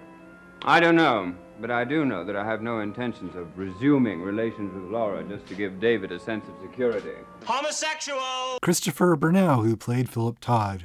One exquisite clock. Homosexual! Craig Slocum, who played two characters, Noah Gifford and Harry Johnson on the show. Gene Lindsay, who played Randall Drew. Alan Estrado, who played Nicholas Blair and other roles in the show. Homosexual! Like with the Batman show, the gay thing on Dark Shadows isn't incidental to the show. It was gay from top to bottom, a huge part of the whole social circle of people making it. And by the way, I should credit Hollywood historian and author Michael Michaud with compiling that list of gay Dark Shadows actors. Many of those actors didn't have a lot of well-known parts beyond the Dark Shadows show, or died not long after the show from AIDS in the 80s. So a lot of their history would be lost if it wasn't for people like him who have an interest in those things. His writing is the opposite of the kind of bad gay history from Queer for Fear that I was talking about, because Michaud bases his statements on a deep knowledge of history and of the lives of the people he's talking about, not just from watching a few movies and shouting queer at the screen every time he sees something that makes him horny. Without resorting to those bad kind of readings, it's easy to see the real reasons why gay people have an affinity for horror fiction and horror movies. The monster in Frankenstein is never the bad guy. He's just misunderstood and he can't help the way he is. All he really wants is to find a friend, somebody who accepts him and isn't afraid of him or repulsed by him. Friend.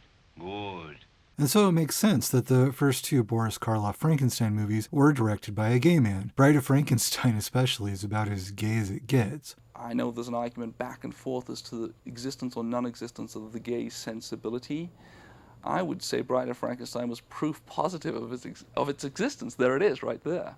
Pretorius is one of cinema's classic old queens.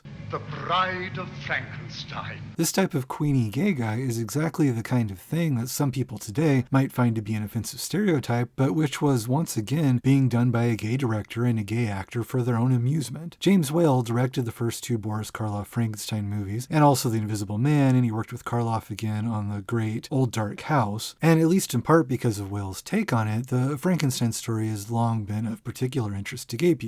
We know that James Whale was gay and that he worked with gay actors and intended gay themes in his movies, but for some reason that isn't enough for people who want to make everything about one subject. He did commit suicide. In his suicide note, he said, "My nerves are shot, and for the last year, I've been in agony, day and night. I must have peace."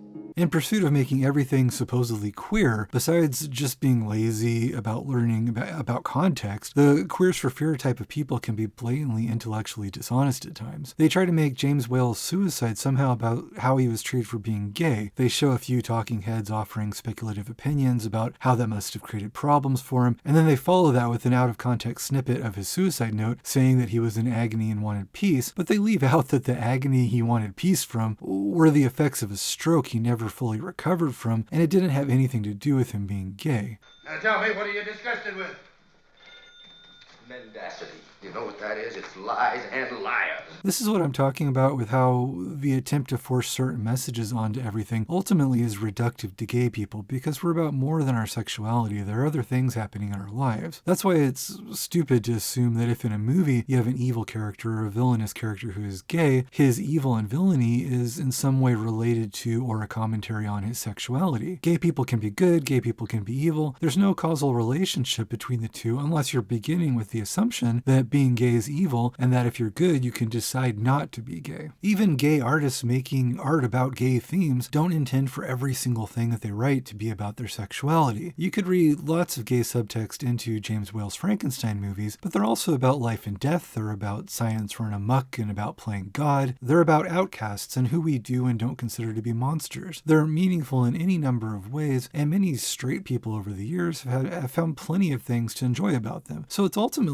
insulting and reductive to Whale as an artist to make his films only about that one single issue. When the Queer for Fear talking heads say that you have to read every transformation story as being queer, they're reducing something like Dr. Jekyll and Mr. Hyde from being about repressed desires and human nature in general down to being only about one repressed desire, and they're making the absurd assertion that it's not equally meaningful to straight people.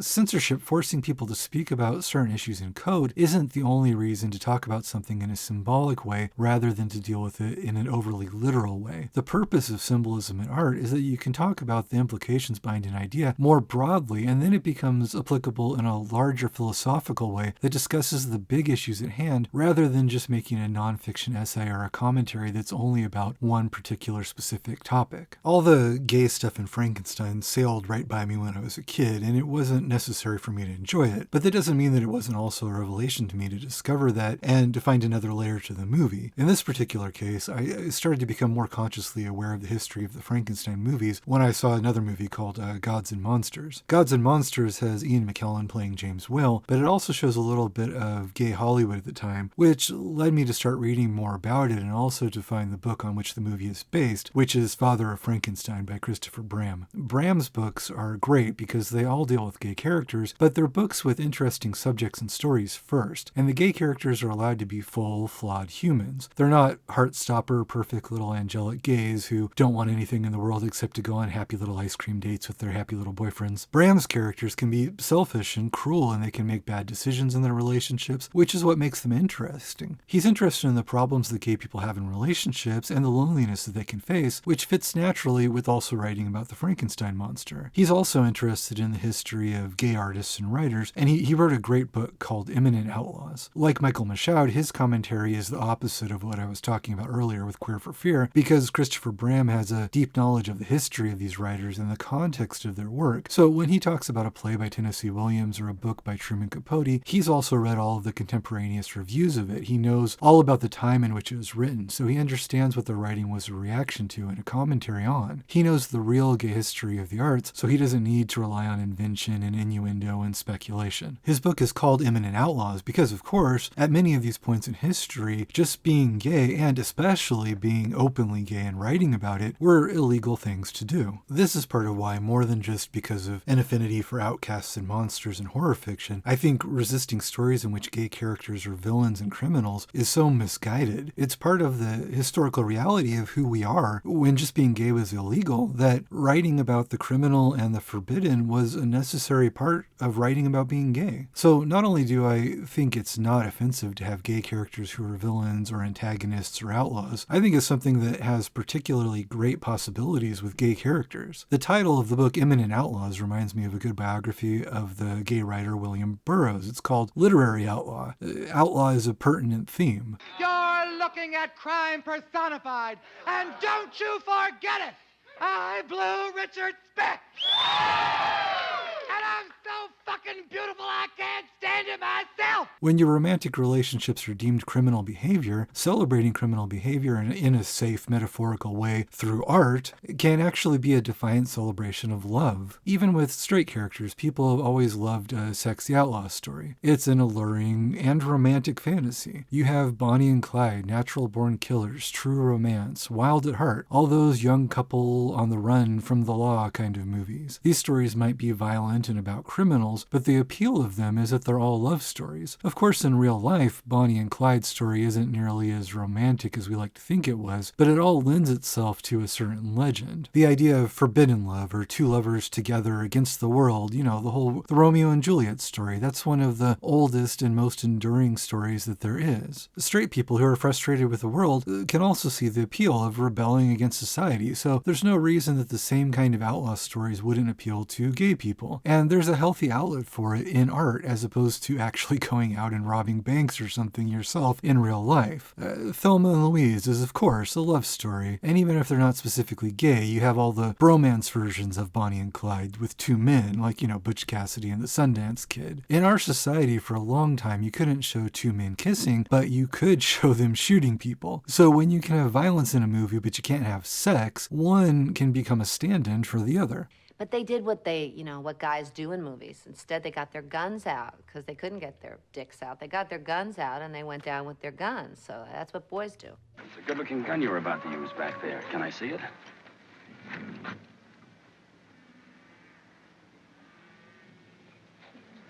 Maybe you'd like to see mine. Matt and Cherry Balanche. From Alberta? Yeah. Well, what happened? They was having some fun. Why, do you reckon they're going to fight? No, not yet. They'll just paw at each other.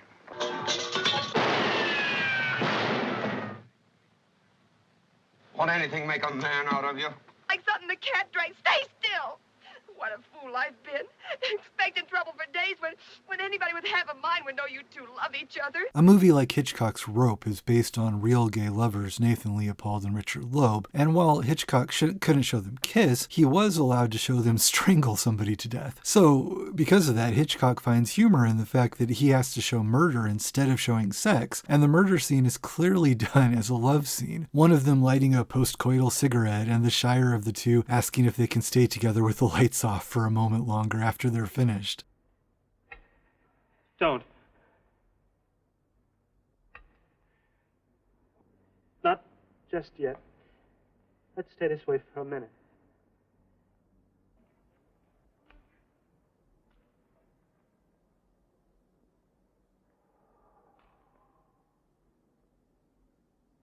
When sexual expression is forbidden, it becomes equivalent to other forbidden or taboo activities, so the discussions of both can mingle. That's why the murderers, Leopold and Loeb, were such a news sensation. Their victim was a young boy and they were from wealthy families, so there was no discernible financial motive, and those things made the crime more sensational. But what really had people glued to the newspapers was what the papers could only obliquely allude to, the fact that Leopold and Loeb had been lovers. The crime was one thing, but add in an element of forbidden, possibly perverse sexuality, and we're still talking about it a century later. People were, of course, repulsed by the crime, but they were also attracted to and voyeuristically fascinated by hearing about the wealthy world in which Leopold and Loeb grew up. And likewise, the story wouldn't have had the same fascination if Nathan and Richard hadn't also been young and attractive themselves, and people didn't have a prurient interest in learning more about what these two rich boys had been getting up to with each other behind closed doors. Hitchcock made the movie Rope about them, but he was far from the only one interested in the story. There's also the movie Compulsion, starring Orson Welles and a young Dean Stockwell. There was the movie Swoon in 1992. There have been endless books, plays, and there's even been a musical about them. Sex and crime have always been mixed together in art and movies, and yet now, for some reason, busybody gays who complain about everything demand that gay characters be neutered and angelic. Like I've been saying, this is how you make propaganda, not art, and the biggest sin of this is that it's just boring. You want to know a gay movie that I really love? There was an Argentine movie from a few years ago called The Angel. The title is the same in English and Spanish because the word angel is spelled the same in both languages, so technically the name of the American release is in Spanish, but I'm not going to embarrass myself by trying to say it with a Spanish accent, and I'm just going to call it The Angel. But the movie is the story of Robledo Puig, who at a young age went on a crime spree, killing 11 people in a short amount of time, some in the commission of robberies, but several without much of an apparent motive. His accomplice in the crimes, Jorge Ibanez, was also rumored to be his lover, and like Leopold and Loeb, the possible deviant sexuality involved added to the crime another element of interest for people, as did the fact that Puig was a pretty little twink who was said to have the face of an angel.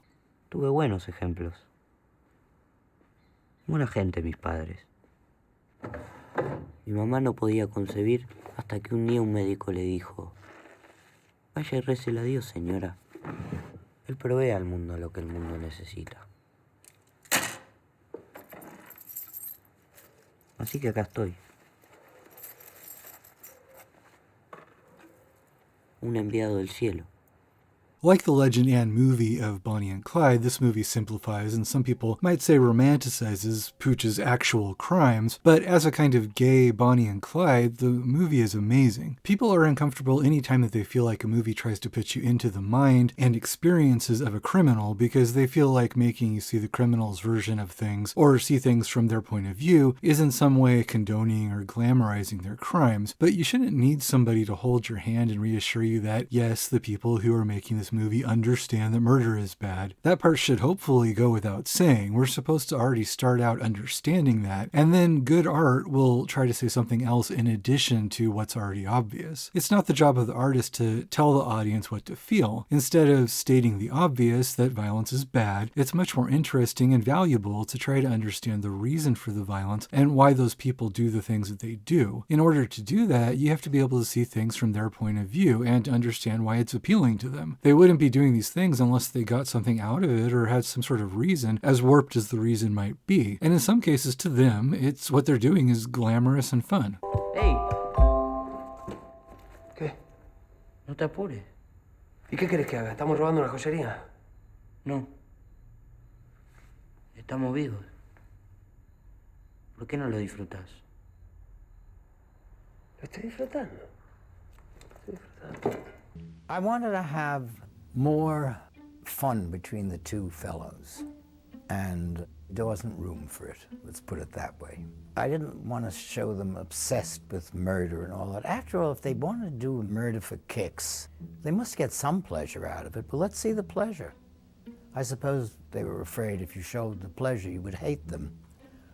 I don't know, I thought it would make them more interesting. Oh, Clarice, your problem is you need to get more fun out of life. People mistake showing that to the characters what they're doing is glamorous and fun as the filmmakers condoning or glamorizing the violence, but that's a knee-jerk reaction. What a movie shows you and what its author is trying to say about what they're showing you are two different things. Showing that to these characters, or to Bonnie and Clyde, or any other outlaw characters like this, violence to them is thrilling and exciting up to a point, that isn't the same as the filmmaker saying that violence is or should be thrilling or exciting. When things like this are shown in a way that makes people people think they look enjoyable, it bothers them more profoundly because they feel a thrill that they know that they shouldn't be feeling. Disturbing people in this way is actually so much more powerful than, pedantically telling people that violence is bad, because that's not showing them anything new. It's much more disturbing to make you understand it from the point of view of a sociopath, something that most people would find repulsive and usually are avoiding, because at the same time that you're being repulsed, you're also along with the sociopath on the joyride. The people that complain that this kind of thing glamorizes violence don't realize that what it's ultimately doing is making the violence even more disturbing, which is what they want. They want the violence to be disturbing and not glamorized. It's just that they don't understand that it's disturbing in a deeper way now than in the obvious way that they're expecting. That way would be easier for them to process. In putting you in the position of understanding the criminal and even having fun watching the crime, it makes you involuntarily, emotionally complicit in what they're doing. It reminds you in an uncomfortable way that we all have the potential to do horrible things and that you aren't as different from the person you're watching as it might be reassuring to you to think that you are.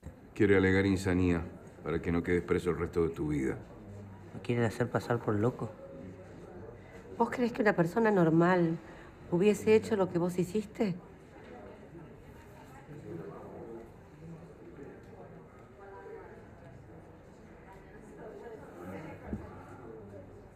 Sí. We all go a little mad sometimes. Haven't you? This kind of thing is Roger Ebert's empathy machine, only with somebody with whom it's very, very uncomfortable to empathize. That's why the movie of A Clockwork Orange ultimately caused such a flurry of condemnation, because as repulsive as all the crimes in the movie were, Kubrick also insisted on making Alex entertaining and compulsively watchable rather than just repellent in a simplistic way. And because the movie is bright and colorful and often funny and full of amazing music, because of all that, it hits you so much more deeply than any number of other movies about troubled teens or things like that don't force you to look at it in a way that's challenging. For this movie to do all of that is already challenging, and doing that kind of thing with gay characters is even more unusual. The fact that it's unusual and challenging is exactly why this movie strikes me as being such a rarity and also so special. People that only want fawning, happy representations of gay characters are especially primed to be offended when you make gay characters who do repellent things, which are also portrayed in ways that are confrontational and deeply upsetting. And the gay stuff in the movie is never separated from the violent, repellent stuff. On the contrary, the two of them are often associated. Cierra la boca. Respira por la nariz. Afloja el ano.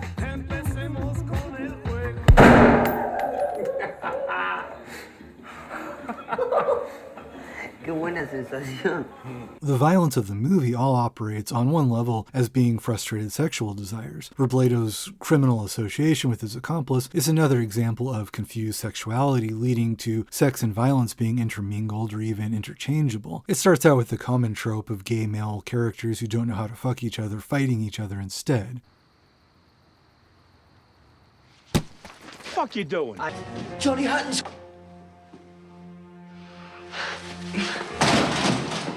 Robledo Puch's given first name is Carlos, and in the movie some of the characters call him Carlitos, which furthers the whole pretty twink thing, I think. When Carlitos sees a boy that he likes at school, he deliberately provokes him into a fight so that they get punished together. After the boy punches him in the face, Carlitos, he can't stop smiling because he got exactly what he wants. When he scoots closer to the boy, which he knows will provoke him again, and he spits out blood from being punched in the mouth, he is showing him that maybe he likes a little pain.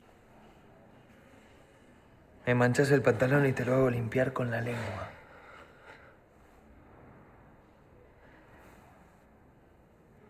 Hay que ser pelotudo para querer quemarme a mí, ¿eh?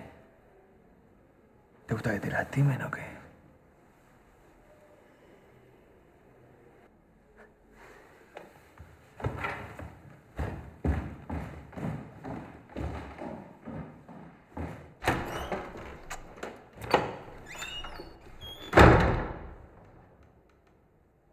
Carlitos' strategy works, and after the other boy has established his masculinity by punching him in the face, and Carlitos has established that he doesn't mind being a receptacle for the boy's masculine aggression, the boy is obviously intrigued. They befriend each other and begin their criminal association.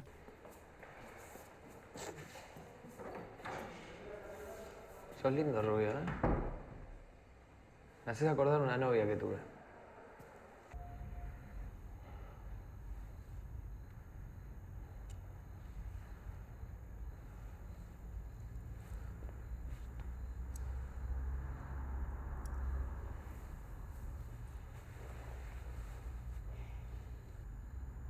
Parece Marilyn Monroe.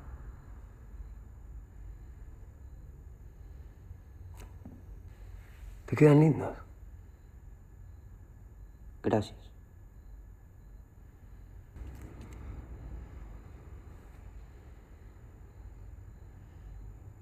El Che y Fidel.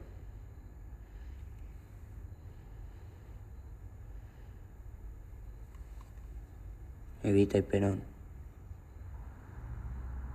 The mingling of sex and violence is the same thing I was talking about earlier, where in Rope, they might not be able to kiss each other, but they could strangle somebody together. The floorboards upstairs creak. So, do a quick wash up. Get into bed. And stay there. I'll buy that.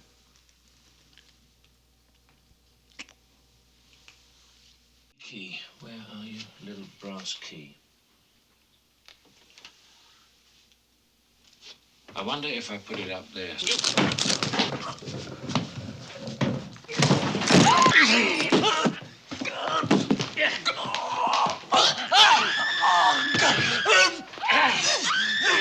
Shut up, Mark!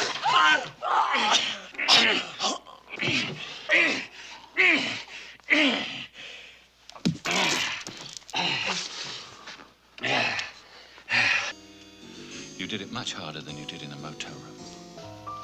Do you think it's possible that murder is an aphrodisiac? It's sublimating one for the other. It's Robledo not knowing how to be intimate with people in another way, and so his murders and robberies are how he found joy in his life. El mundo de los ladrones y de los artistas, Carlitos. El resto tiene que salir a trabajar, ¿entendés? I've always wished for more artistic talent. Well, murder can be an art, too. The power to kill can be just as satisfying as the power to create.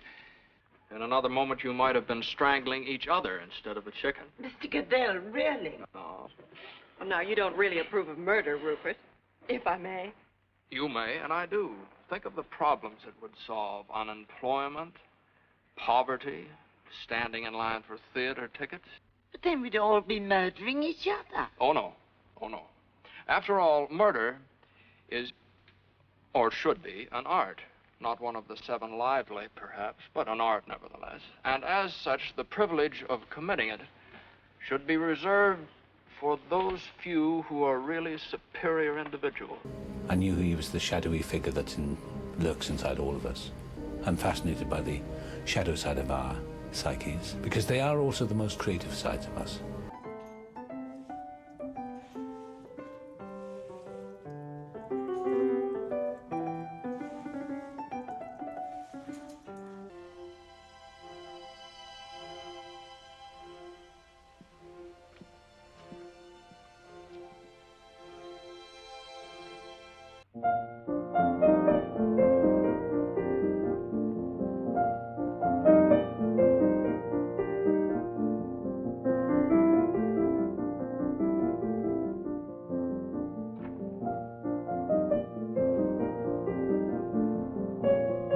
Your touch has improved, Philip.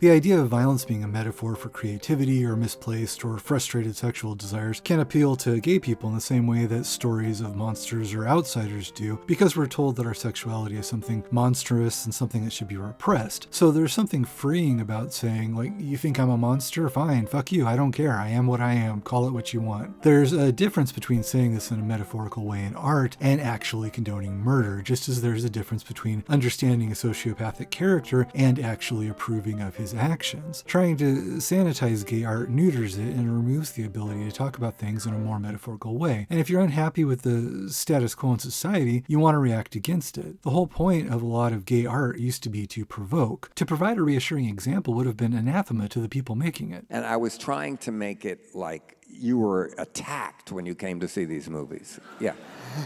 Divine was thought up to scare hippies. Yeah. And he did.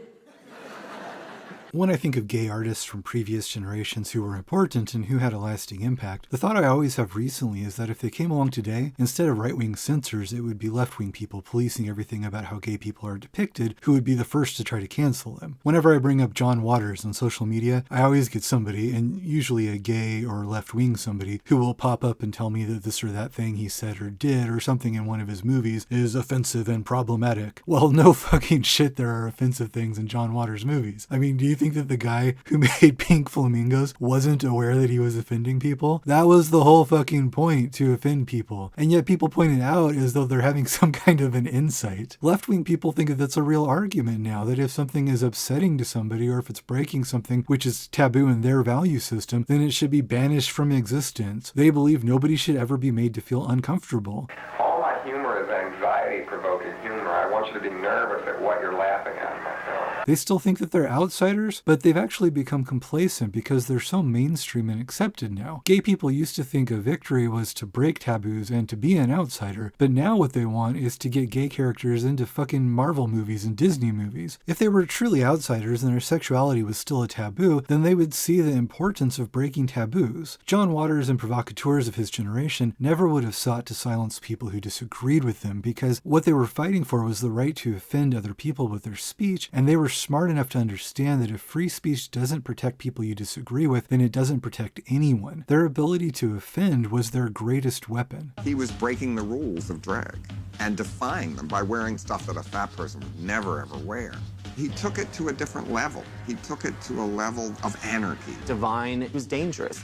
Part outlaw, part serial killer. Who wants to die for art? I do! Divine was a cinematic terrorist. The kind of films that are being submitted there to the board, I didn't think should be shown in any theater.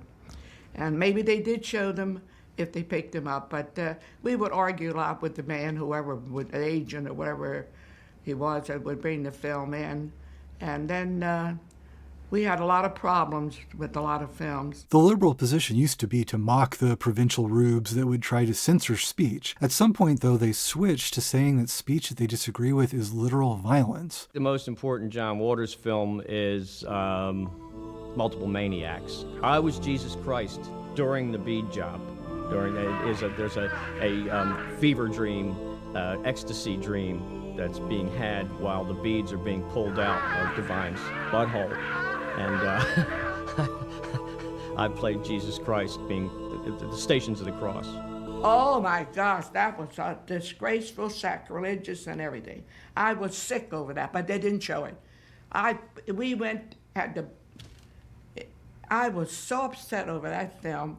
I mean, that was really disgraceful. That was terrible. Yeah. So you have sex in a church? My God. How low could you get? Lord Jesus, you help me. Help me. You give me strength, understanding, compassion. And then, oh, God, you know, thinking, look at this. Look, it was unreal. They were, the ones that I really marked were filthy. Filthy. To have anybody censor anybody is a ludicrous thing in a country that sets itself up to be so grand and so free. And you used to have to take your films there and give it to a person who really had no film background. What kind of education do you need to know trash when you see it? When John Waters' earlier movies were new, they were busted on obscenity charges by conservatives, but they're full of things that would give today's typical blue sky kind of liberal a heart attack. I can't even show examples of a lot of the things he had in his movies that wouldn't be considered acceptable today, because ironically, they'd be censored by YouTube. But if you've seen any of the movies, then it's not hard to find a lot of examples. That's not even any type of rating you can give that. A lot of today's kind of blue-haired, self-described queer kids like John Waters now because they have a vague idea that he was an early gay filmmaker and, you know, now he's this old guy that says funny things in interviews, but they would have a stroke if they ever actually bothered to watch any of his early movies and if they understood what he really did. All the taboos that it makes fun of, you know, you could write a list and it pretty much makes jokes out of every taboo. Well, John is kind of the godfather of social satire and of underground filmmaking, so he had a huge impact, you know. I mean, the fact that he exists enables every filmmaker to go farther in terms of breaking taboos. I broke the mold and this fellow shattered it. I showed irreverence and he showed insanity. Gay activists today imagine themselves to be about the same kind of freewheeling freedom of expression as Waters and his friends were about back in the 60s and 70s, but it's actually turned into a kind of rigid conformity where they police any deviation from what they feel are the correct beliefs on everything, and anything that they don't want to hear is deemed hate speech. Waters himself has remarked on how now, if you want to be part of the quote-unquote gay community, instead of being about freedom, there are endless rules to follow. I make fun of the rules that we live by, not our parents. Now the rules that we live by, there's even more. So I kind of think I make fun of left-wing values, of what I am, of liberal values. I'm certainly a liberal, but I kind of make fun of those rules too. Burroughs once said to me, if one man stands up and, rejects the bullshit of society, it makes it possible for everyone else to follow on. And he was that man to some extent. He's a great pioneer of the gay liberation movement, or the whole position standing of gay people around the world, really, now. It struck me as pretty funny recently when I saw a new generation of young gay people start to talk reverentially about William Burroughs because they saw him as a gay pioneer, because of what they'd heard about the Luca Guadagnino movie, and also just because the movie was named Queer, which of course is their favorite word. As queer people, we're Queer people. queers, Queers. queers, queer, queerness, Queerness. Now, I loved the movie adaptation of Queer, and I loved William Burroughs' writing, and he very definitely is a gay pioneer and also a great writer. But if any of these kids suddenly professing a fondness for him were to take 10 minutes to actually learn anything about him, they'd find out that he's the very definition of the things that they view as problematic, and for which these same people routinely try to cancel artists today. William Burroughs was more than what the kids today would call problematic, actually. He was their definition of problematic about 10 times over. I mean, he was problematic on a scale which they've never actually encountered in their sheltered little lives. Guadagnino's Queer movie has some fairly extreme material in terms of sex and drugs and even violence, and like I said before, I like the movie a lot. But the truth is that compared with Burroughs' book, it's actually a much sanitized version. The book Queer was originally written between around 1951 to 1953 and was deemed unpublishable at the time, and it wasn't actually published until 1985. So the fact that almost 75 years after it was written, it still needed to be toned down to be turned into an R-rated movie that they could actually release should tell you something about how outrageous Burroughs was being for his day. The novel wasn't actually completed at the time, since Burroughs knew they'd probably never be able to print it, so Guadagnino's movie uses the book along with letters and other things that Burroughs wrote around the same time to turn the movie into a more complete story that's partly about one of the fictionalized personas Burroughs used for himself, in this case named Lee, and partly clearly just a movie about Burroughs himself rather than about the fiction that he created. The line between the two blurred often in Burroughs' work, but a lot of the outrageous things he wrote about his characters doing were things that he had actually done. You've said that a lot of your work, or almost all your work, is essentially autobiographical. Yes, anyone's is. This is relevant when you look at the things that they chose to change for the movie version of the book. Now, if you're one of the people I was talking about earlier who needs your hand held when people are talking about controversial topics, I'm not endorsing any of the less savory things that Burroughs did in his personal life. I'm just explaining honestly the real history of things that really happened and how they were reacted to at the time. The movie and the book Queer both tell the story of Lee's partially unrequited love affair with a younger man, Eugene Allerton, who's based on Burroughs' real-life love interest at the time, an American student named Louis Marker. In the movie, Lee is played by Daniel Craig, who was about 56 at the time, and Eugene is played by Drew Starkey, who was 30. In real life, at the time that Burroughs met Louis, Burroughs was 35, while Louis was about 20. It's a smaller age difference than between the characters in the movie, and that type of age difference was much more common in gay relationships and in relationships in general back in the 50s, but it seems obvious that they aged Eugene up to 30 for the movie because the older character pursuing a man who had recently been a teenager is something that obviously would send the kids these days to clutching their pearls. Changing that character's age, though, isn't the most significant issue they altered in the movie, having to do with Burroughs' attraction to younger men. In the book, Queer, there are passages where Lee waxes poetic describing Mexican boys playing in the streets and lustfully looking at their half-naked bodies. When I say boys here, I don't mean that they're maybe a few weeks shy of their 18th birthday, but they look older. You could argue about whether these passages were just a provocation and whether they actually reflect Burroughs' real attractions, and maybe you could argue whether he's just describing the boys as beautiful in an aesthetic sense rather than in a sexual sense, or rather, you would have been able to argue about it if we didn't already know that Burroughs was an unapologetic pederast throughout his life. We know this because Burroughs willingly talked about it himself. He didn't really see it as a problem. There are letters that he wrote to Allen Ginsberg where he cheerfully described how in poorer countries he'd find homeless or impoverished boys on the street and pay them basically the equivalent of American pocket money in exchange for sexual favors. These letters weren't meant to be a secret either. The reason we can still read them today is because he specifically asked Ginsberg to save these letters as a record of his travels because he thought he might be able to publish them later or use them to write other things. It was a different time then, and the thing about these encounters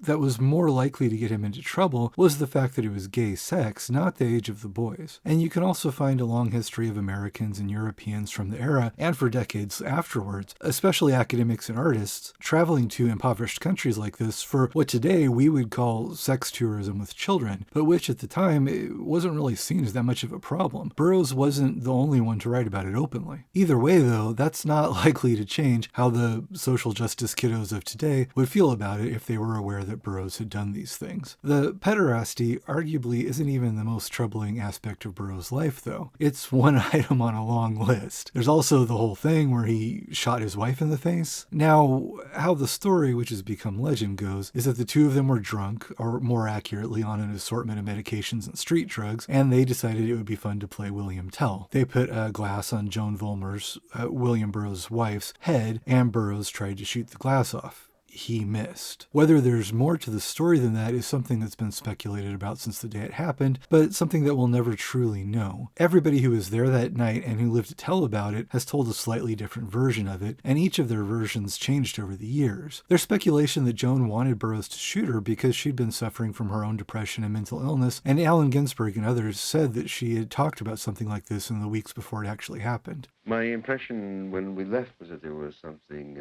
scary about her, suicidal. I always thought that she had kind of challenged him into it and led him into it. That it was sort of like using him to, that she was in a sense using him to get her off the earth, because I think she was in a great deal of pain. I think Allen was very emotionally invested in saving William, helping William, healing William, and understanding it himself and not seeing it as a, just an act of complete carelessness and violence, or that there was some, strange, dark underpinning. I think they were probably drunk or stoned, and they were playing around like playing Russian roulette, same kind of thing. Put the apple on your head, he tried to shoot it off and missed. I mean, it's hideous. It's like a comedy sketch almost, though. Some people won't ever believe that it was all just an accident, though, and always viewed it more as murder, or at least as manslaughter. But even if you don't believe it was murder or manslaughter or some kind of assisted suicide, if it really was just an accident like Burroughs claimed, to shoot a gun towards somebody's head like that when you're tripping on all manner of drugs is still just astonishingly irresponsible and reckless. You see, I've always felt myself to be controlled, at sometimes by this completely malevolent force, which Brian described as the ugly spirit. My whole life has been resistance to the ugly spirit. He was the first person that was famous for things you were supposed to hide. He was gay, he was a junkie, he didn't look handsome, he shot his wife, he wrote poetry about assholes and heroin. He was not easy to like.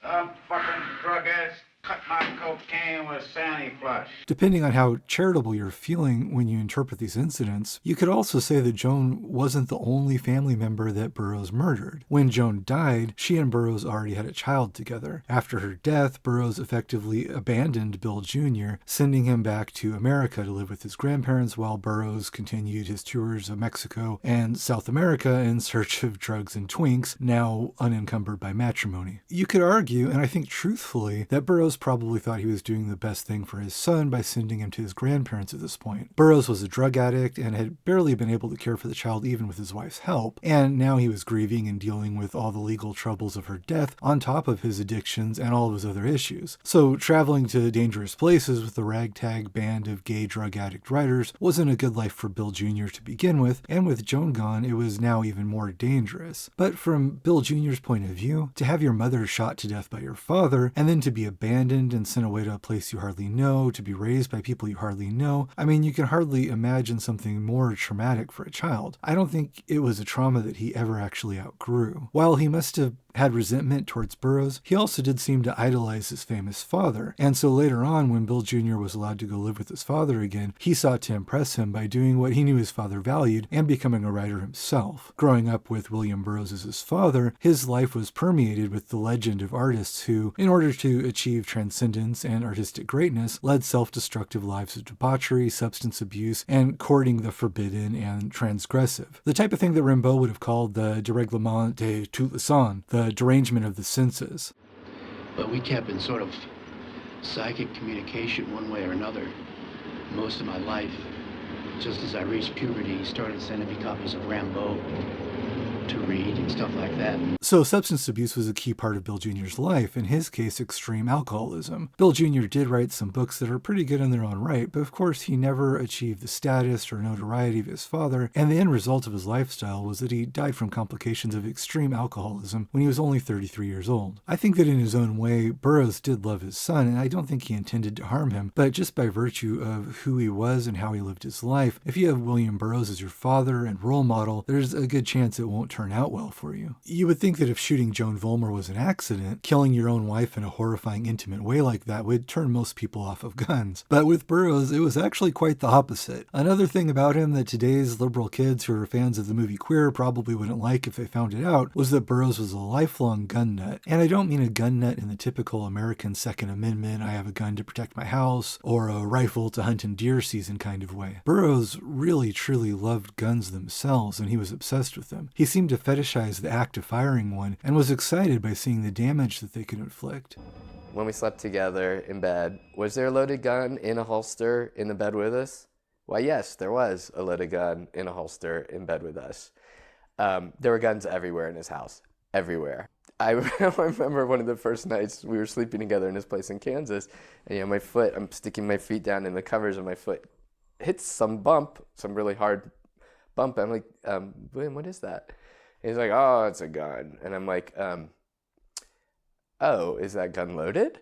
And he goes, oh yeah, it's always keep it loaded. That way you never have to worry about whether it's loaded or not. Later in his life, he would do a series of rifle paintings where he would shoot at cans of paint in front of pieces of wood to capture the paint splatters the explosions could make. You can speculate as to the psychology of this, but it seems like it came from the sense of empowerment guns gave him, which he desired as a response to fear that he felt for most of his life. Later in his life, he would have his suits tailored to have hidden pockets in them so that he could have as many as 3 or 4 guns hidden on his person whenever he went out. When he did this, he described a fantasy that he had of being accosted by a homophobe who would think he was attacking a helpless old man for being gay, only to be surprised to find out that Burroughs wasn't helpless at all when he whipped out one of his several firearms and killed the homophobe in what would, in that case, be justifiable self-defense. I think he was actually sad and that this fantasy never actually came to pass. Give me something to shoot. It kicks like a mule, Dave. I want something to shoot. Like my old assassin in Tiamati's smile in the Wild Boys, I would like to kill somebody before I die. Well, we have a right to protect yourself. You have to build up an international organization with false passports,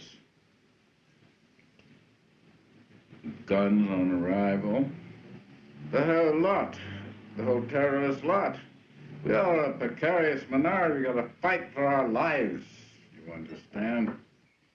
If they oppose the gay state, we're going to find them, track them down, and kill them.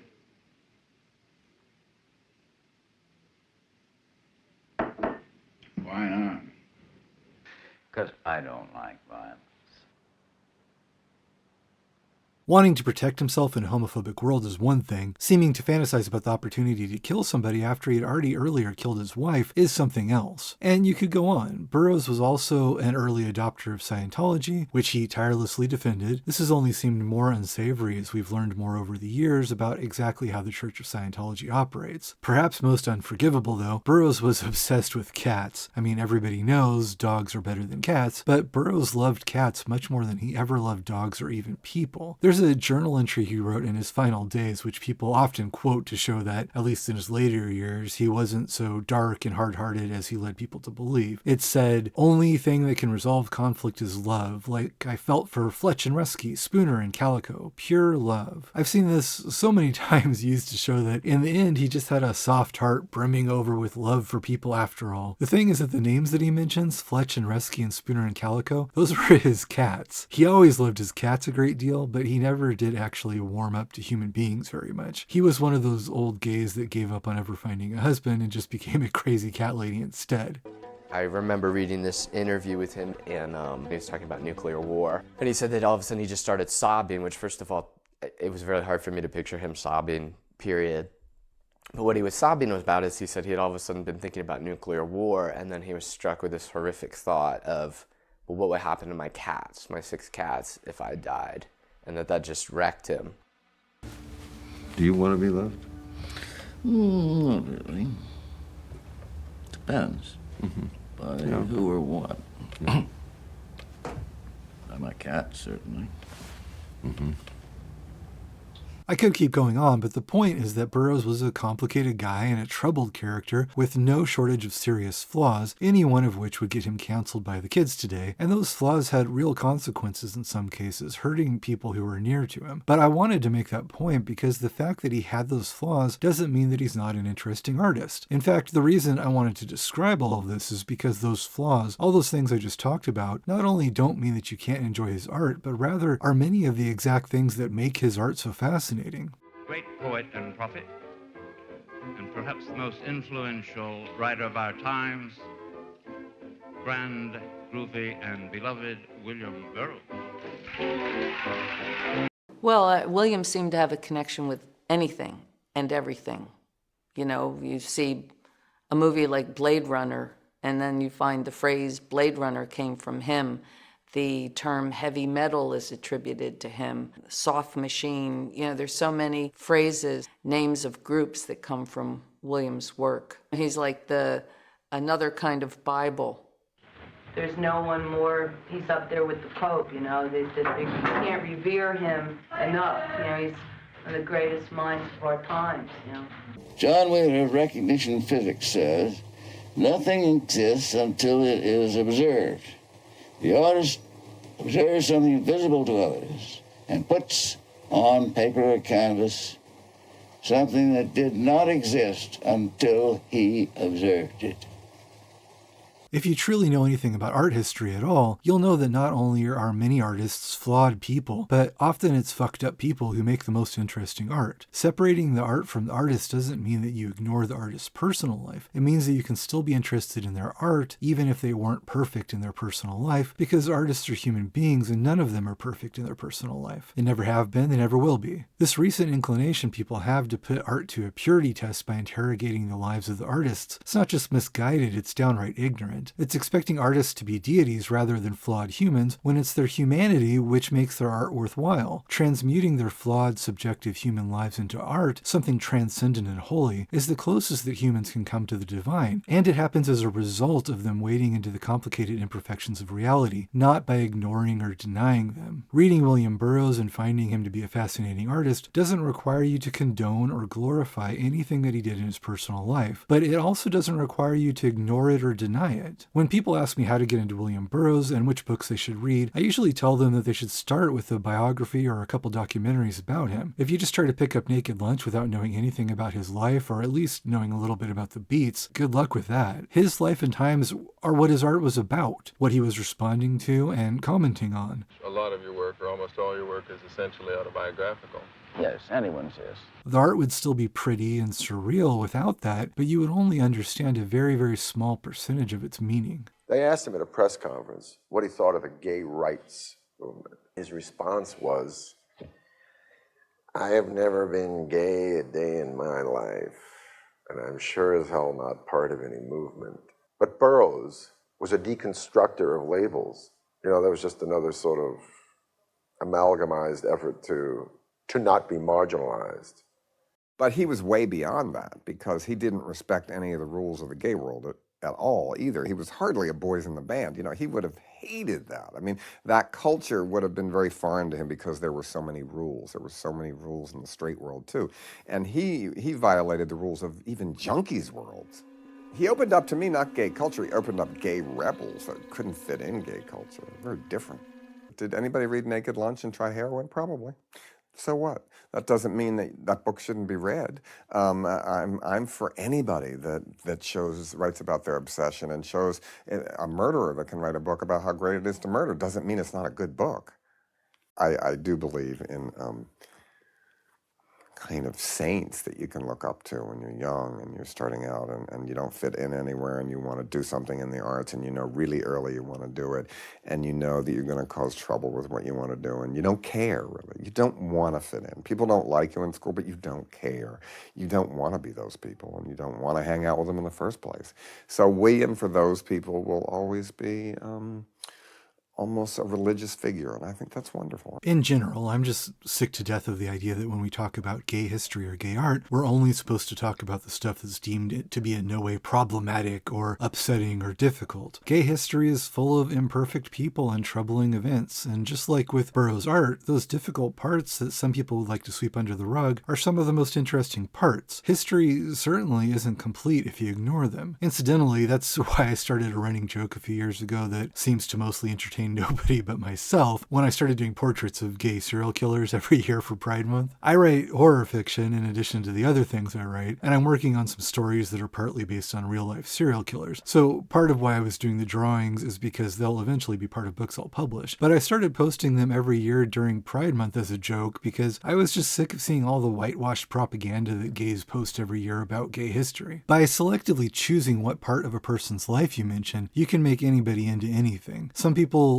choose to ignore Harvey Milk's 16-year-old boyfriends and try to canonize him, and then other people try to only talk about that part of his life and pretend like he wasn't an important person whose life changed history. Those two things aren't mutually exclusive. Flawed people can do good things and good people can make mistakes. Expecting perfection from everybody that you admire is just childish. The truth isn't selective propaganda, it's all the facts taken together in total, even if some of the facts make you uncomfortable or contradict some agenda you might have. If you really want to honor somebody, you have to be honest about them, the good and the bad, because if you're lying about them, then you aren't really honoring that person, you're honoring somebody who's fictional. I can see why things like pride parades were more necessary 40 or even 20 years ago for visibility, but whatever pride parades used to be before, if you go to one now, it's a bunch of advertisements for credit cards and beers. It's all about predatory corporations trying to separate gay people from their money, and if they just slap a rainbow on a beer tap, there are always gay guys who are gullible enough to fall for it. It's all just a big fake show, and I get annoyed by all of the mandatory support for certain official narratives. So at some point I thought, you want to talk about gay historical figures? Here, these are some gay historical figures for you. How about John Wayne Gacy, Jeffrey Dahmer, Robledo Pooch, Dean Corll,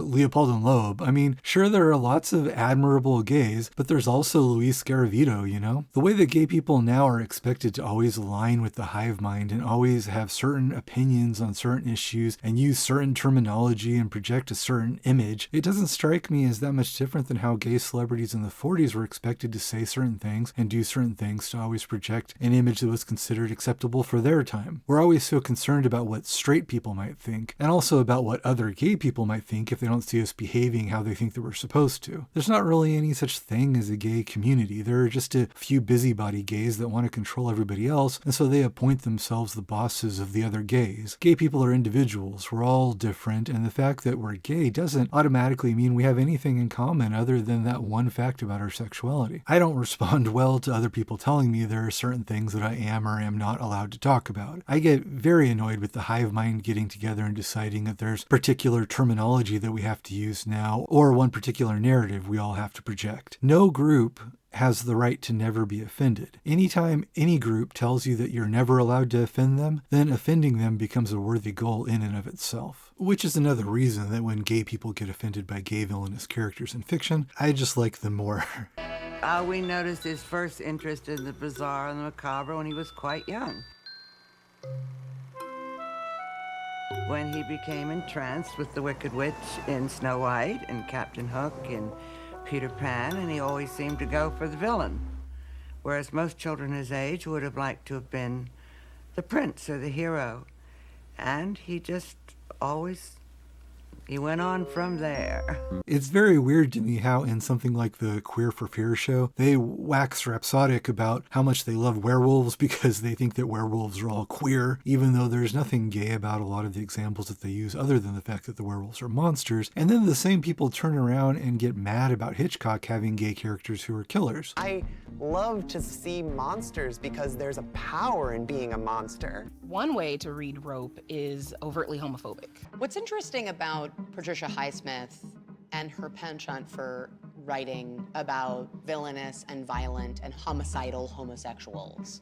These men are desperate to take the identity of the object of their desire. They briefly bring up that the writer of Strangers on a Train, one of the movies they're talking about, was Patricia Highsmith, a gay woman, but then very dismissively speculate that the reason that she wrote Gay Killers was because of her self-hatred over her sexuality. I think if you think about Patricia Highsmith, it's like these thrillers that she wrote, you know, thinking about these queer characters as these sort of like very depraved figures, like makes sense when you think about her own sort of self-hatred. It's true that at points in her life, Highsmith was conflicted about her sexuality and considered therapy to try to have a straight relationship, but this was common at the time, and she ultimately gave up on it and had relationships with women. To use this against her as an explanation for why she'd write Gay Killers is really just very demeaning and insulting to her. She was a mystery writer. She wrote stories with bad guys and murder mysteries, so it makes sense that she'd relate those characters to themes she was interested in. She wrote gay stuff because it was part of her life. It's not as though she started out with the idea that she wanted to demonize gay people and then came up with a mystery plot in order to send that message. Pat was revered for her pseudonymous novel, Carol.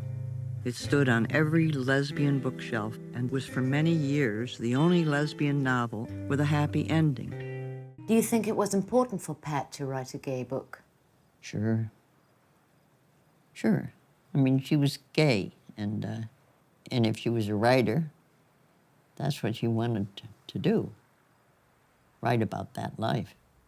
A character like Tom Ripley in her Ripley books is a gay killer, sure, although his sexuality is never completely spelled out in the books, but he's also one of the great fictional characters. The way that Ripley covets the lives of the people around him but doesn't know how to be that kind of person except by killing them and imitating their lives, without all that stuff, Highsmith is obviously dealing with familiar outsider themes from any number of monster stories, and presumably she's also working out her own issues about struggling to fit into society. She's examining transgression and the inner lives of people who do things that are considered unacceptable and taboo by society, and the inner thrill that Ripley has from living this double life and getting away with it as the people around him are largely oblivious. These are the things she's looking at. There are 5 Ripley books in total, and the later 4 are very different from the first one that most people are familiar with. After Ripley kills Dickie Greenleaf in the first book and manages to secure the wealth and lifestyle he wanted for himself, he ends up settling down and getting married to a woman. Highsmith had an infamously caustic personality, and as many issues as she might have had with herself and with other gay people, she also didn't have any love for straight people in socially approved relationships. She liked to refer to married women as prostitutes with long-term employment.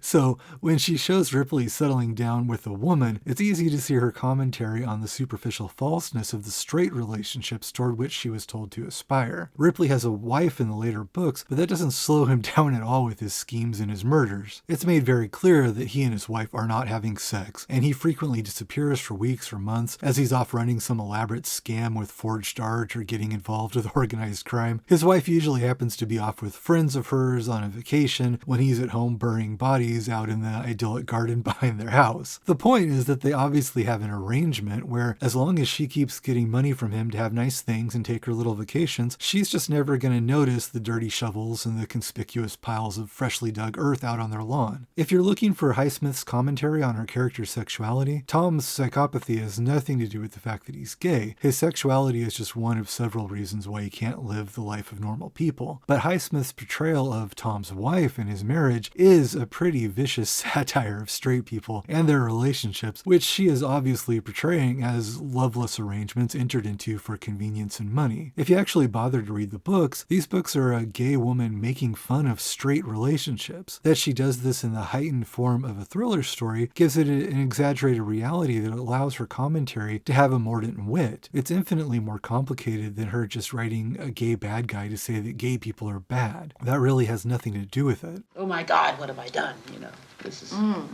This can be a pain in the neck. Whereas Ripley is, he's very gay about what he's done. He doesn't give a damn. And gets away with it. Very cool. So far, but what are you going to do with him? He'll always get away with it. Oh. He will. He will. If Stranger Things wanted to make a big deal out of being accepting of gay characters, they should have tried spending more time with their most interesting one, which wasn't Will. And no, I'm not talking about the obnoxious motor-mouthed lesbian either. For the last couple of seasons of the show, they had an interesting gay character right there, but they were afraid to use his sexuality as part of his story because they were afraid of uptight people who would get offended by gay villains. I'm talking, of course, about Henry Creel, or Vecna to use his drag name. If you want to talk about gay-coded villains, this guy has it all. The old-timey suits, the prissy mannerisms, the little Victorian Alice in Wonderland Tea Party world that he makes for his imaginary universe. The actor who played him, Jamie Campbell Bower, even has a history with gay villain characters, having previously played Dumbledore's ex-boyfriend, the dark wizard Grindelwald in the Harry Potter movies. More than the superficial things, though, Henry's story had a lot of potential to be gay. It's all kind of vague in this show, but as he's growing up, he's one of those characters that realizes that he's quote-unquote different and all of that. And when he's not accepted by his family, he goes crazy and kills them. They even put him in a mental institution to try to cure him. If none of that was intended to be gay, it's very on the nose. It's a very short step from the outsider boy character who realizes that he's different and then struggles with not being accepted to a gay story. But the show obviously didn't want to go there because they didn't want to get into the murderous gay tropes and all of that. Maybe they even thought about it being gay because, I mean, it's already so close to that, but they just didn't have the balls to fully commit. I say that if they had, at least in a more explicitly metaphorical way, it could have actually made his backstory much more interesting. If he was gay, or what he was going through was more clearly written as a gay metaphor, it would have given him more motivation than just being some kind of born psychopath. And then what would have been even better is that it could have made Will's story much more interesting. It's already part of the show that Vecna is trying to recruit Will, he's trying to turn Will against his friends, and he's using Will's sexuality as a way to do this, telling Will that they'll never accept him or understand him. So what if it had actually worked, at least for a time, and Will had decided to join Henry? They're already 80% there with the story as it is on the show. They were just too chicken shit to go for it. Because of the fact that Will was gay, they had to have him be perfect and this saint-like person. They couldn't have the gay character from the group also turn out to be a bad guy, and they certainly couldn't have done that and then also had the evil monster character be gay as well. Or at least they felt like they couldn't do that, but if they had done it, it would have made the entire show better. Stranger Things is a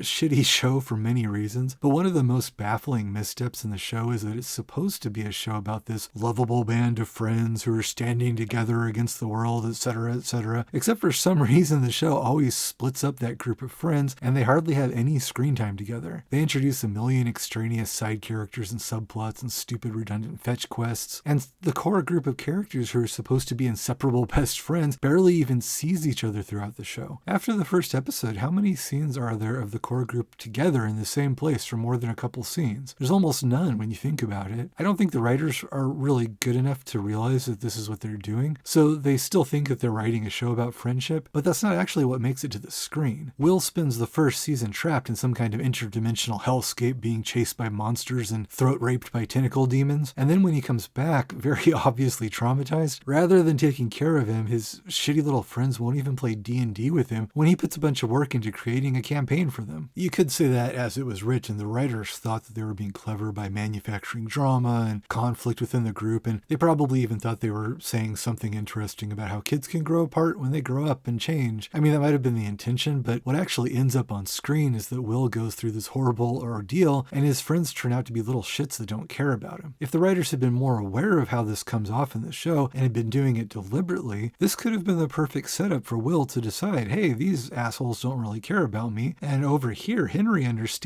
me, and Henry even wants to give me magical superpowers. I mean, characters in TV shows have turned evil with far less motivation. And once you had evil Will with superpowers, rather than being in some way a negative depiction in gay people, I think it could have been, in a way, obviously empowering, watching him go nuts and get revenge on all the people who didn't care about him. Like I said before, fiction is the safe place to do these things. It's not saying that gay people really are evil or that it would be justified if they were, but as a fantasy within a horror TV show, it can obviously be satisfying. Certainly more satisfying than seeing Will being a sobbing little bitch. And then after Will goes evil, at some point he can realize that he's wrong, he can be redeemed, he can realize that Vecna was using him, and he can decide to help them kill Vecna, or whatever. He could come around and be a good member of society in the end of the show, but at least if he went evil first, he would have had an arc instead of just starting out as a perfect saintly gay and continuing as a perfect saintly gay. And maybe after he blows up half of Hawkins, his shitty little friends will play D&D with him the next time he asks. Or, even if Will didn't go full evil, he could have at least been tempted by it, and he could have been intrigued by Vecna. He could have talked to him for a while and struggled with the temptation, and it would have raised tension with the audience, wondering whether or not Will would turn evil. That would have at least been something. I'm just saying, just stop being such a fucking little doormat, Will. One thing I'll give the Celluloid Closet documentary credit for is that at several points they're willing to show opposing views to the views that the filmmakers are obviously presenting as their thesis. When they talk about the sissy characters in movies, supposedly being offensive to gay people, they do immediately follow that with Harvey Fierstein saying he likes the sissy characters because he's gay and he's a sissy. And just because some people get offended by gay villainous characters, that doesn't mean that other gay people don't love them. I love them for one. As these stories are so personally important and have such symbolic significance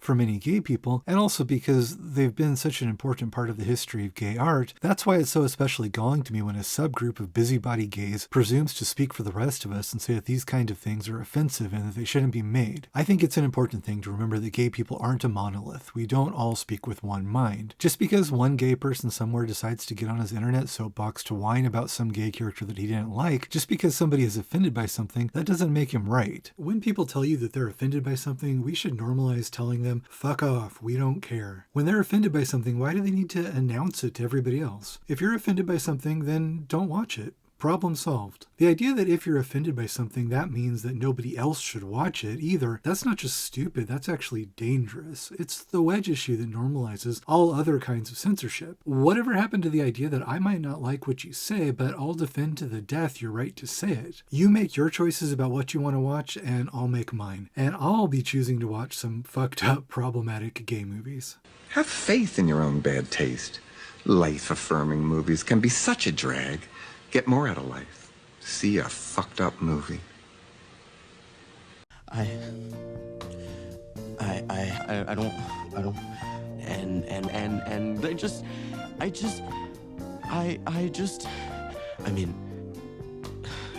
just not more and more and more and more and more until more and more and more and more and more and more and more and more and more and more and more and I don't